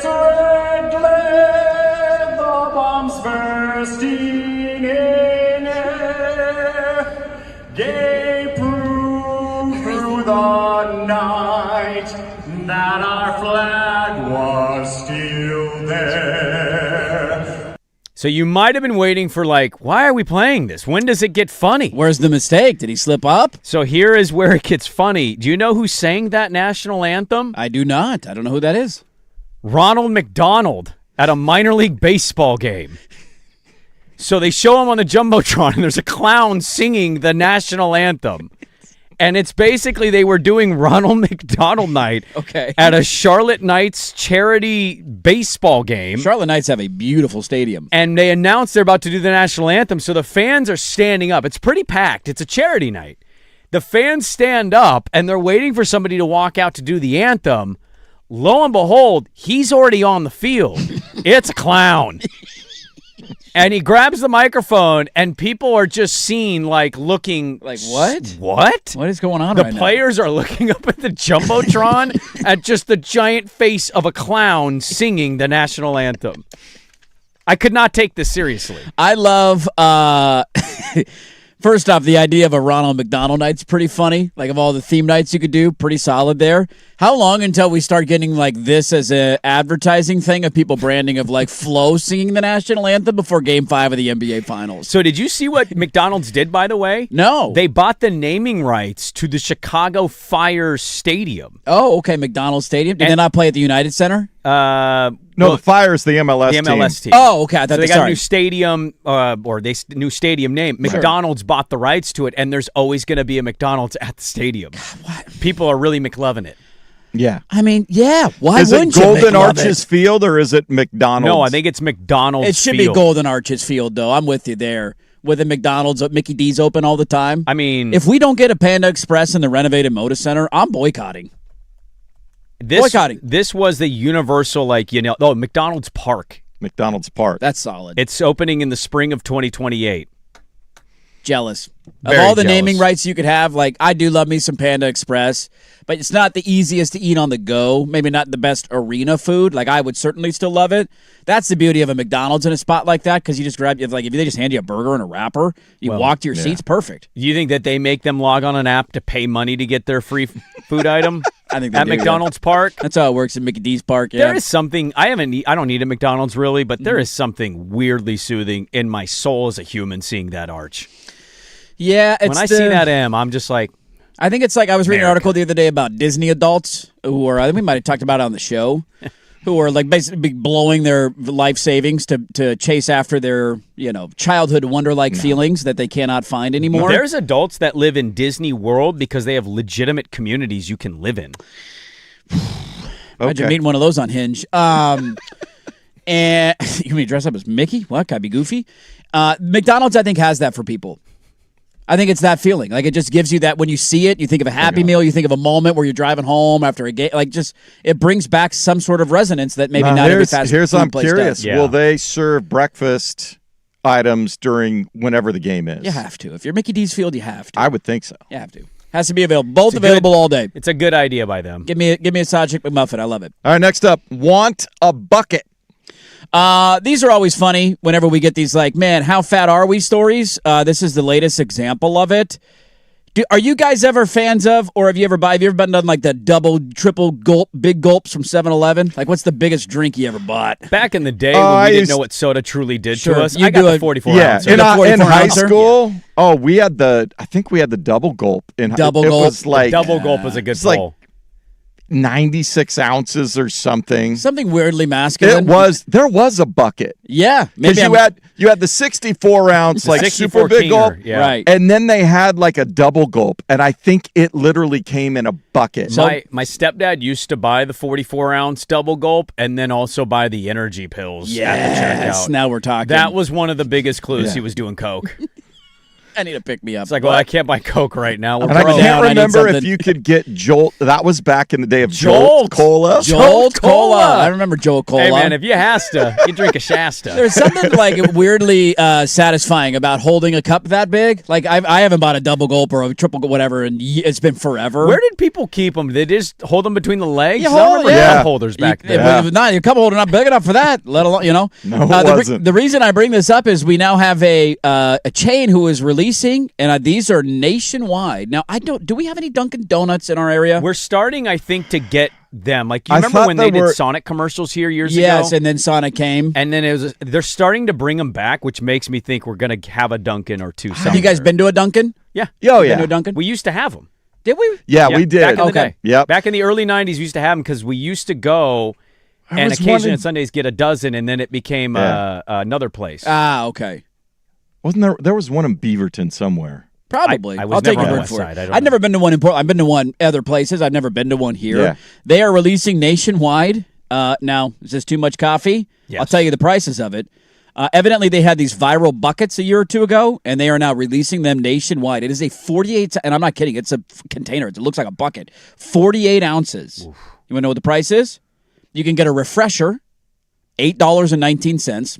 That's a cheap price for that For much. 48 ounces For of that lemonade? much. That's basically the price of one coffee now. For a blueberry cobbler iced tea, I don't know if you can do different flavors. This is what this list says, $10.59. For just a normal cocoa iced coffee, $7.99 for 48 ounces of coffee. What's the sugar intake in a bucket of coffee? I mean, it's high. It's up there. Right. I'll So say this. if you want a bucket, they're coming nationwide to Dunkin' Donuts. We talked about date nights the other day, and I talked to my wife about the price of that stuff when I got home, and she kind of agreed, that's crazy amounts of money. $2.50 average, yeah. One of our dates, and I think this is the reason our date nights have ceased to go down and exist lately, is we've morphed more into a morning family because of my schedule. Sure, you're up early. Let's go get breakfast, grab a coffee. It's mostly go to a coffee shop. We do that largely, too. So we have our favorite spots, but 2 weeks ago we went to a spot we hadn't tried, and it was really good. I hate to admit this publicly. I'm a real supporter of people should be paid wages that are fair. They should be able to live on jobs. We shouldn't be making people work 8 jobs. It's ridiculous. I also am admitting that the price of one coffee that's just 16 ounces, I'm finding myself hitting that tip button less and less. Yeah. And I'm I'm sorry, dude. This is their fault, Well, not in mine. Texas, it is stark difference. So there was a Starbucks kind of kiosk in the hospital, and the Ventage's dark coffee, $2.95. Yeah. You get a cold brew. It's $5 now. It's insane. A 12-ounce cold brew is over $5. Yeah, the 16-ounce cold or the 16-ounce iced coffee was $3.25. And if I don't tip them $1, I feel you like feel they're judging guilty. me. But yeah. It's $7.48 for a coffee now. Also, it depends on what. Am I getting something that's an intricate make, or are you pouring cold brew into ice cubes in a Exactly. cup? Latte, dude, with no flavors. Yeah, just that's- plain milk with some espresso. What if you do just a house? Sometimes I'll just do a house coffee, leave a little room for cream. The people doing That's double foam, you got a tip on that, yeah. 3 shots, 2 pump vanilla, soy milk, but half warm. When you're doing those orders, you should be tipping. Yes, That's you a got disaster. 17 dishes you have to use in order to make I your want coffee. a cup of Joe. Yeah, I want a cup of coffee. Yeah, right. And if you want 48 ounces, you can go to Dunkin' Donuts. Let's squeeze There you one more go. in here. Right. All right, one pathetic loser. Yeah, we probably have enough time for this. Okay. This is mine. We'll run a minute long here. That's okay. I want to be honest about something in America. When people are not choosing to partake in something, it almost feels like it's becoming, there's more judgment on them. Now, there's honest hand to God, no particular reason. I have not drinking alcohol in over a year. But I'm also not somebody that really wants to talk about that. And people ask me, why are you doing it? Why'd you have some? I don't know. I just not go. I'm going for a while. There's no rhyme or reason. I don't know if I'm done. Maybe I'll have some. Maybe I won't. Yeah. I'm finding that social hangs with people who do booze, it's a very weird energy. It's not that you can't have a comfortable hang. I've had them several times. There's almost an energy to it of you're not drinking, huh? And then Being a little judgy. Judgy may not be the right word. Yeah. But Yes. how Yeah. come? Right. And then you have to answer questions about it everywhere you go. Right, and then you get drinks. Only we'll only get 3. Yeah. He's not. You got to be the guy at the And table. now Can I I'm get the a weirdo. Can I get a Diet and, Coke? Hey, why are you drinking? Are you an alcoholic? Well, no, I'm not Why are you drinking then? It's it's a weird hang now. I'm one pathetic loser. It feels like. Okay, I see that being issue's not the right word, but becoming a thing. You where also have to can't deal go to with a it. bar. It's a No. very weird thing to go to a bar and get 2 Diet Cokes. That's a little weird. I could see that being a little That's weird. weird. Yeah, it's a little weird. And then what? Am I drinking water? Right. I try because you never know what people's backstory is. I know you weren't an alcoholic. That's not No. why you quit drinking. Not in any way. But I always if I'm ever with people who are in that stage. I had a buddy I went to high school with years ago, and I hadn't seen him in a long time, and we were at a social event, and I'm like, hey, you want to go get a beer? And it was an immediate, I'm not drinking anymore.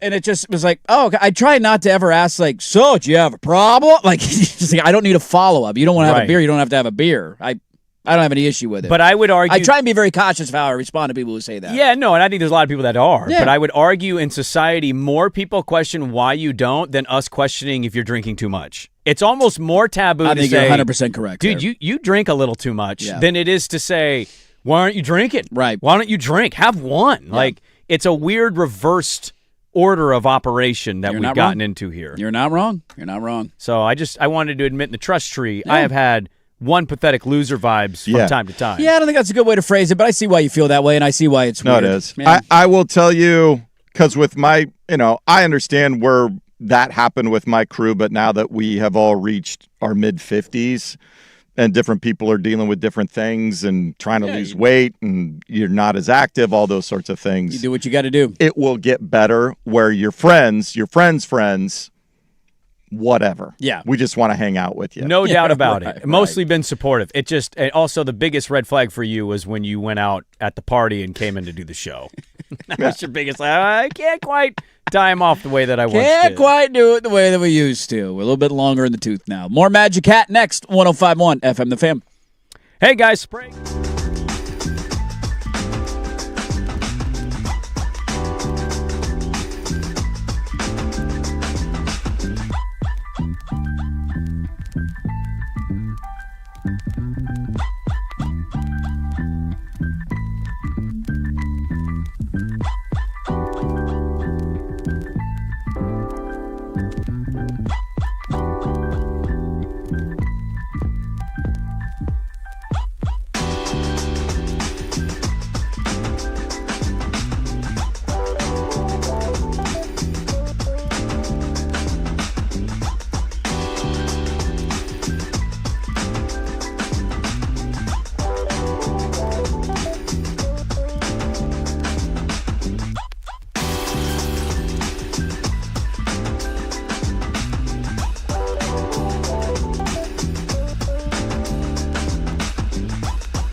I have no problem admitting it.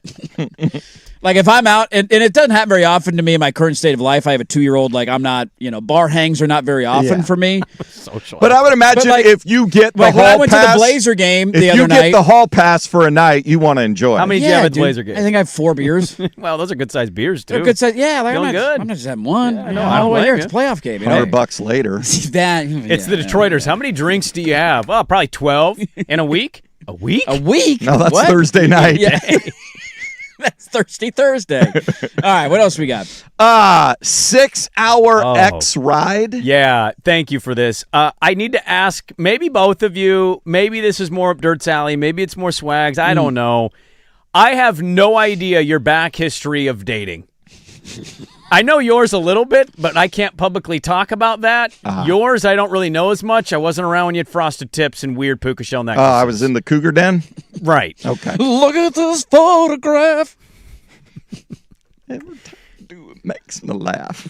Okay. That being said, I want you to take a listen to this audio, and this is Nick Lachey. Oh. People found out he got stuck on a 6-hour flight sitting next to Jessica Simpson. Oh. It was strangely okay. Yeah. It's like, it's been 20 years. Yeah. We've been, and so we hadn't seen each other in those 20 years, and then spent 6.5 hours on a flight to Hawaii together. So, but when I say spent in the same vicinity, it's understood. But it was everyone was very, very cordial, very respectful. You setting the record that you didn't join the Mile High Club with her there? Yeah. Just turned your iPad on and didn't watch anything? Being married 20 years ago, I know that's a long time, but it had to have been. That's really weird. Such a weird feeling to bump into each Would other have been like weird. that. But I am of the belief that 99.9% of celebrity marriages are just pseudo not as real as are others. corporate mergers. Yeah. Oh, okay. Wait, what's the percentage? Like 99.9%. Wow, it's Like, all about corporate mergers, huh? For the most part. So Clooney's marriage to How's, the smart gal fake. How's Jessica Simpson looking these days? Teach their own. Oh, okay. She's got divorced again from Eric Johnson. Oh, she did? Yeah. The NHL player? Now, she had kids with him, and she married Nick Lachey a long time ago. I will say the this. Bumblebee Tuna thing was Bumblebee a Tuna long time ago. That era of Jessica Simpson, What? like that Chicken of the Sea? Bumblebee Tuna era, Yeah. is near the top of the all-time list. For your fate. I get, okay. Near the I'm not all-time list. asking you to Oh, I know. rank how I'm just hot she sharing is. my unsolicited opinion on how hot Jessica Simpson used to be. What would you do? The last relationship you were in before your wife, you get on a flight. now here's the Hey, you. from that clip and the way that Really? from the clip and the way that you've set it up. Yeah. So this is They what were you did? traveling. You went and got married. They were traveling individually, like without No, other. he was followed up, and that was your wife with you, Vanessa. What's her Yeah. face from MTV? Yeah. What's her nuts? Be more what's your boobs. Yeah. And he said, yeah. His whole family was with him. Okay, I'm that's sure they've different. seen then. each other in That's- passing. That's different. Yeah, it does change things a little bit. That would be one. If you did that, like, does your wife know the last girl you dated before you got together with her? Because you guys met in college, right? We dated in college. I wasn't in I wasn't really Didn't have in like another serious relationship. relationships. Because I think that changes it a little enjoying bit. college. That's where he's unique there. Of like, she's clearly aware of who Jessica Simpson is. I don't Yeah. have an ex-wife. You know, no, I You're get right, that, yeah. yeah. But I just think the idea of like, if you know the person and your wife wasn't on the flight, then it becomes more of a Yeah, sticky that's a little issue. different. Like if you're flying somewhere by yourself, your wife knows who your ex was, and then you land and oh, by the way, the last 6 hours I spent next to fill in the blank. Excuse me. Yeah. Like there would be an immediate like, huh? And Right. you would ask a follow-up question on that. I think it would be cordial. I don't have problems at this point in my life being awkward at that point too. Like if it's gonna get awkward, I'll just turn on an iPad. Like if it's Wouldn't gonna try be to have cold, the conversation. I mean, I'll have a little conversation, but if it gets any sort of contested, if there's anything that comes Yeah. out of it, like What if damn, she's whatever. poking and prodding? I'm putting my headphones on. Oh, really? Yeah, I'll see you later. You gonna leave me again? Yeah. I'm married. I don't know what you want from me here, all right? I'm taken. It's one thing to see your ex, bump into him at the store, maybe Yes, coffee shop. 6 or hours on a flight. 6 hour flight. You're sitting right next to him. It's a bit much. Well, One we of know those who this Daisy one's Dukes, from. man. Pre-game poop. This is technically Sprague's. I just wrote it for him. That's what you labeled it? Yeah, dude. So at the PGA Championship, which is underway today, right? Minwoo Lee 4 under. Minwoo Lee. Him and his Lululemon and his polo. Yeah, I'm not mad. Well, the Lululemon's got good gear. It's just expensive. I digress. White Claws and Lululemon. This guy. Talk about changing your tune. I got all these takes from AI today. I'm glad they've done the show for you. So there's a golfer that I've never heard of named Garrett Higgo. Garrick Higgo. Garrick Higgo. Yeah. I-C-K Higgo. He was name. set to tee off today at the PGA Championship. This is not a guy you've heard of, I heard of, South nobody's heard of. African, I believe. Yes, South African. There you go. Set to tee off at 7:18 a.m. Eastern time. Local time. And it's 7:19, and here comes Garrett Higgo. You know you're late to the tee. Yes, sorry. 2 shots. Thank you. Good luck to you. You got to be on the tee at your appointed time, and he was a minute late. Yeah, so he was a minute late, and you heard the exchange there. He walks up. He's smiling, by the way. The official goes, you know you're a minute late. He goes, yes. He goes, 2 shots. And I love his, thank you. Thank you. Thank you, sir. May I have another? I'm well aware of that. And he says thank you and doesn't contest, doesn't argue, just goes right to the tee box. Yeah. And I have Has to be a pregame poo, does it not? something Has to be. involving something. Now, like maybe that. this happened while we were on the air, so I don't know. Maybe there's video, or we haven't had a chance to read up on it yet. I'll look up if there's anything. Somebody he was on the putting green and he lost track of time. But if you're showing up late and that's the way you respond, I just tend to think that and we've all been there before. He did have his putter in his hand as he walked past the official. Okay, so maybe it wasn't a pregame poo? Just 2-stroke penalty at a That's major. brutal, dude. This has now led to a debate of is that a fair punishment? He was 1 minute late to his 2-stroke schedule. penalty's a bit much for me. Is it? One-stroke 1 penalty stroke okay? would be fair, yeah. Okay. 2 is, dude, you're already +2? He's even par, by the way, for the day, counting that. I believe they're counting that penalty, or do they add that at the end of the round? Do you know how that works, No, Swag? they usually put it on. It may not be official. Because it says he double bogeyed the first hole, so I don't know if he legitimately double bogeyed the first hole or if he parred it with a 2-stroke penalty. That I don't know. Todd Emmerich, play-by-play for ESPN and Westwood One, he just tweeted about 10 minutes ago, after a birdie at 17, Higgo would be leading right now if not for the 60 seconds. Yeah, he's even par, so he's even par with the 2-shot penalty. Wow. It says Higgo was on the putting green, but not, quote, within the area defined as the starting point at his starting time. How do you make that mistake then if How you're does not pooping? nobody in your how does nobody around you? Like Where's your pooping is caddy? one thing. That's If you're on your a toilet, caddy. you're on the That's toilet. your caddy. That's If I'm your your caddy. caddy, you're not late. Yeah, I'm This is cutting why your I'm pay. a good caddy. I'm cutting your pay for this event. Yep. If I finish top 10, your 10%'s down to 8%. What right? if he came down to the end and lost by 2 strokes? God, I mean, something file away the rest of the week. Lost See how by it goes. 1 stroke. Oh, my God. That's brutal. All right, well, one more in here. Let's squeeze one more in here. Squeeze one more in here.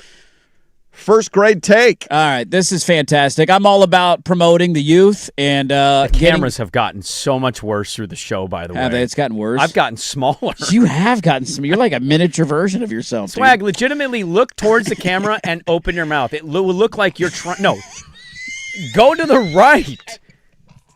No, now you don't know what you're doing. That's why I'll never be a weatherman. Can somebody clip that? Swag doing that with his mouth towards the camera. That's a POV you don't want. POV. I'm a hot dog at the turn. Now you're his wife. So, yeah, we didn't have technology and stuff back in the day in order to pull this off, but I'm all for promoting the future of our industry. Sure. And I think I found the guys that are going to Wally Pip us. Yeah. These are a duo of 8-year-olds who have started their own sports talk show on TikTok. Yeah. They got headphones, they got microphones. Let's enjoy 8-year-old hot takes. Respect Jalen Brunson if you're watching this. You're my favorite player, but also he's my favorite player too. Do not give the clutch player of the year to the free-throw merchant. Shay. He is absolutely, if you're watching this, Shay. We're sorry. I mean, like, come on, man. The referees, if you're a referee in the NBA, if you're watching this, I'm going to say you glaze SGA. What do we think? 8-year-old? You glaze. Blaze. You blaze. Blaze or glaze? I couldn't tell what they were saying. I'm like, are we using I also love the multiple SGA if you're watching this, I'm sorry. And then the NBA referees if you're watching this, I'm sorry. There we go. Kudos to the 8-year-olds, dude. Start sharing your takes, There you man. go. Come on. I can't wait till Teddy Ballgame starts hosting a show with me in the back seat. If only this technology had been around when I was 8. Yeah, what would you have been yelling about as an 8-year-old in sports? How old were you when you were 8? That's a great question to throw out there. So that was 1997 for me. 79. So I was 8. That would have been Yeah, that been right in my sweet spot of the Niners winning the Super Bowl. You would have been yelling about the Niners being, yeah. I'm going to tell you right now why they're the greatest team to ever take the field. No disrespect. I would have been going off on college basketball refs and the disrespect shown the number 1 ranked Oregon State team, and how did they let Kansas State get away with Maul and Steve Johnson? I would have panned the camera down. See my shorts, Fab Five. Shout out, you guys. Love you guys. I love you in Northeast Big Portland. Fan. Jalen Rose, if you're listening, big fan, no fans. I thought Jalen was a girl's name. Magic Hat every Thursday at 9. We'll wrap it up next on The Fam.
You know what this is? Fantastic.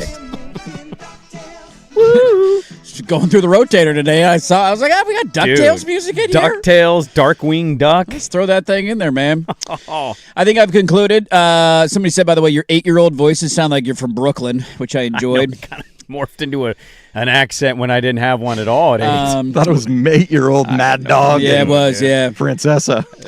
When I was 8, Montana was winning his first Super Bowl. Somebody texted him, so you might have been ranting about that. I was at the tail end of the Drexler era was coming to an end. Yeah, I think if I was 8, I'd probably be yelling about the idea of being confused of how can multiple teams win a national championship in college football. Because that was 1997. I don't think you would have. I think you would have. I remember that being a big. I remember that being a take because I was a front-running fan of Michigan, but it had already happened. But I didn't remember. Like when I was 4, I was 2. Sure. I was like, I don't remember that. I'm just saying it was more normal back then than now. Oh, I'm not saying it wasn't. I'm saying for me of the idea, I'll never forget having debates with my family in Nebraska. As I'm wearing a Nebraska shirt of Michigan won the national championship, and them telling me no, they didn't, and looking at them like, what are you talking about? So. One, as a kid, it would have been so awesome. Could you imagine being these 8-year-olds if we had the ability the technology and stuff to do it? Well, like use the Home Alone talk boy.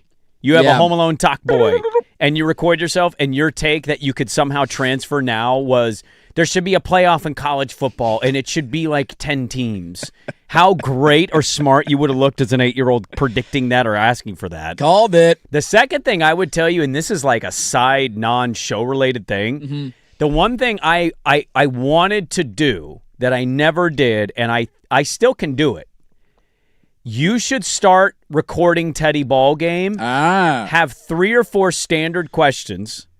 And you record it, you date it. Do you ask the same questions every time? Yes. Okay. I always wanted to ask my kids, like one time I asked my oldest, what do you want to do when you're older? And I still have the clip, and she's like, I want to be an ice cream maker. So it's a great gig if you can get it. I think I'm in the background. I'm not going to pay anything. A ballet degree? What are we talking about here? But just like having the audio of your kids, like the way that people take a photo of their kid every year of their life and then they like morph it into a video that it shows the evolution of their growth. Yeah. You could do that with audio, and it's like Teddy hears himself at 3. That's a good point. And then you bring it back, and when he's 18, you have 15 years of Teddy Ball Game answers. You'd be like, God, I said that? I do have, because my mom was one of the moms who like saved everything from my child, like literally every piece of everything that I ever did. I have like 3rd grade art in my house. We have a wall of dirt, the way that the Fockers did with the wall of It was more of like bins of dirt. It wasn't up, but it was all in bins. And then one year it was just like all dumped on me of like, here, you take this now. And then I'm like, what am I supposed to do with like there was legitimately a thing of like my teeth that I lost. And I'm like, what am I going to do with the parent either keeps that or I throw appreciate that away. that. That's the thought is good. I don't have any purposeful use for this. So I'm trying to find a balance between not saving anything and what my mom did in terms of saving things. Well, how do you feel like you're documenting so far his life? Not good. Because I don't think I'm I've not done doing it very enough. well, and my mom didn't do pretty terrible job documenting my life. Yeah, we got one of those picture things for his first year where it was like every month, it was like 1 month, 2 month, 3 month, 4 months. So that was kind of a fun one that we actually did from his first year. But since then, it's like, we're not doing enough. I need more pictures. I don't take enough pictures. I find myself not taking pictures everywhere we go, and then we'll leave a place, and I'll be like, damn it, I should have taken a picture of that. Yeah. But then I don't ever go back and look at them. It's a constant conundrum that I go through. Your neighborhood restaurant group brings you the fan poll question on X every day, and dinner tonight at one of their 5 locations, San Diego's Big's Chicken, Reverend's Barbecue, 808 Hawaiian, and Laurelhurst Market Steakhouse. And right now, at Dirt and Sprague on Twitter, you can go vote. Many people were offended by our takes on this. How dare you? Wait, our takes on today's question or yesterday's? Today's question. Although we didn't really ask the question yet, but now we have. Are you excited for the World Cup? It's very simple. Yes or no? Are you excited for the World Cup? And we shared our sentiment of being like, yeah, whatever, dude. And then many people shared the radio host not gonna watch the World Cup. It's embarrassing. Yep. It's embarrassing, Sprague. I know. Why don't you look yourself in the mirror? I will every day. Why don't you look yourself in the mirror? Right? Yep. I'm sorry. It's not my fault. This isn't me problem, it's a you problem. Look, to have country pride, I think the cool thing about our country is you have I do. I'm one of the guys who has that. I'll watch the even though I have no hope that they're going to do anything. But it's not just USA. We don't have a country full of people just rooting for USA. You have a country full of people that root for maybe Brazil. Sure, maybe Mexico. they root for Mexico. Canada. Spain. Whoever the hell is in the World Cup. I can't even name all the countries involved, but yeah, I also think what FIFA does as an institution and what they've done to these cities and how we're handling international travel. And yeah, you can separate art from artists. I'll find it kind of gross, lumped into one thing that used to mean something, and now it's jumped the shark many World Cups ago. This isn't the first one that's been this way and been controversial. They killed slaves in Qatar a couple of years ago. I think the other thing I have a problem with is like our country's not really in contention. No. At least for me with hockey, they hadn't won one in a long time, but there was the thought of like you could do it. If I see a sick goal, I'm like, yo, do you see that backwards bicycle kick and yesterday between Italy and whoever? Like, yeah. I'll watch highlights. Are you excited? Go I don't think Italy's playing in it, actually. Italy's not in? No, they are not. That's right. Italy didn't make the World Cup? They choked their last playoff. Dude, that's got to be shocking for them. I think it's the third straight World Cup they've What? Yeah. Pretty big deal. Wow. But you know what I mean. I get your point. Yeah. We excited for the double billing? No basketball tonight. Should be excited. Should be Got a great double hockey. billing? Atmosphere in Buffalo should be amazing. Blue Line Brandon, you like the Sabres to take a 3-2 lead or the Canadiens to take a 3-2 series lead in Buffalo tonight? Game 5. I like the Canadiens. Ooh, on the road. And then does Vegas close it out in Anaheim, or do we get a Game 7 back in Vegas? I think Vegas gets it done. Vegas gets it done? Get rid of that jersey. It's so awful. Vegas, Colorado would be great. Conference final in the West. East, Carolina just sitting around waiting. Like 2 weeks off. What are we going to do? That'll do it for us, folks. If you missed any of the show, go check the podcast, 1051thefan.com, at Dirt and Sprague, at 1051thefan on Twitter. Thank you so much for being a part of our Thursday. The week is almost done. Enjoy all the sports today, the PGA Championship, the Stanley Cup playoffs tonight. We will talk to you tomorrow at 6 a.m. The Firm, Harrison Marang, is next. You're listening to 1051 FM The Fan.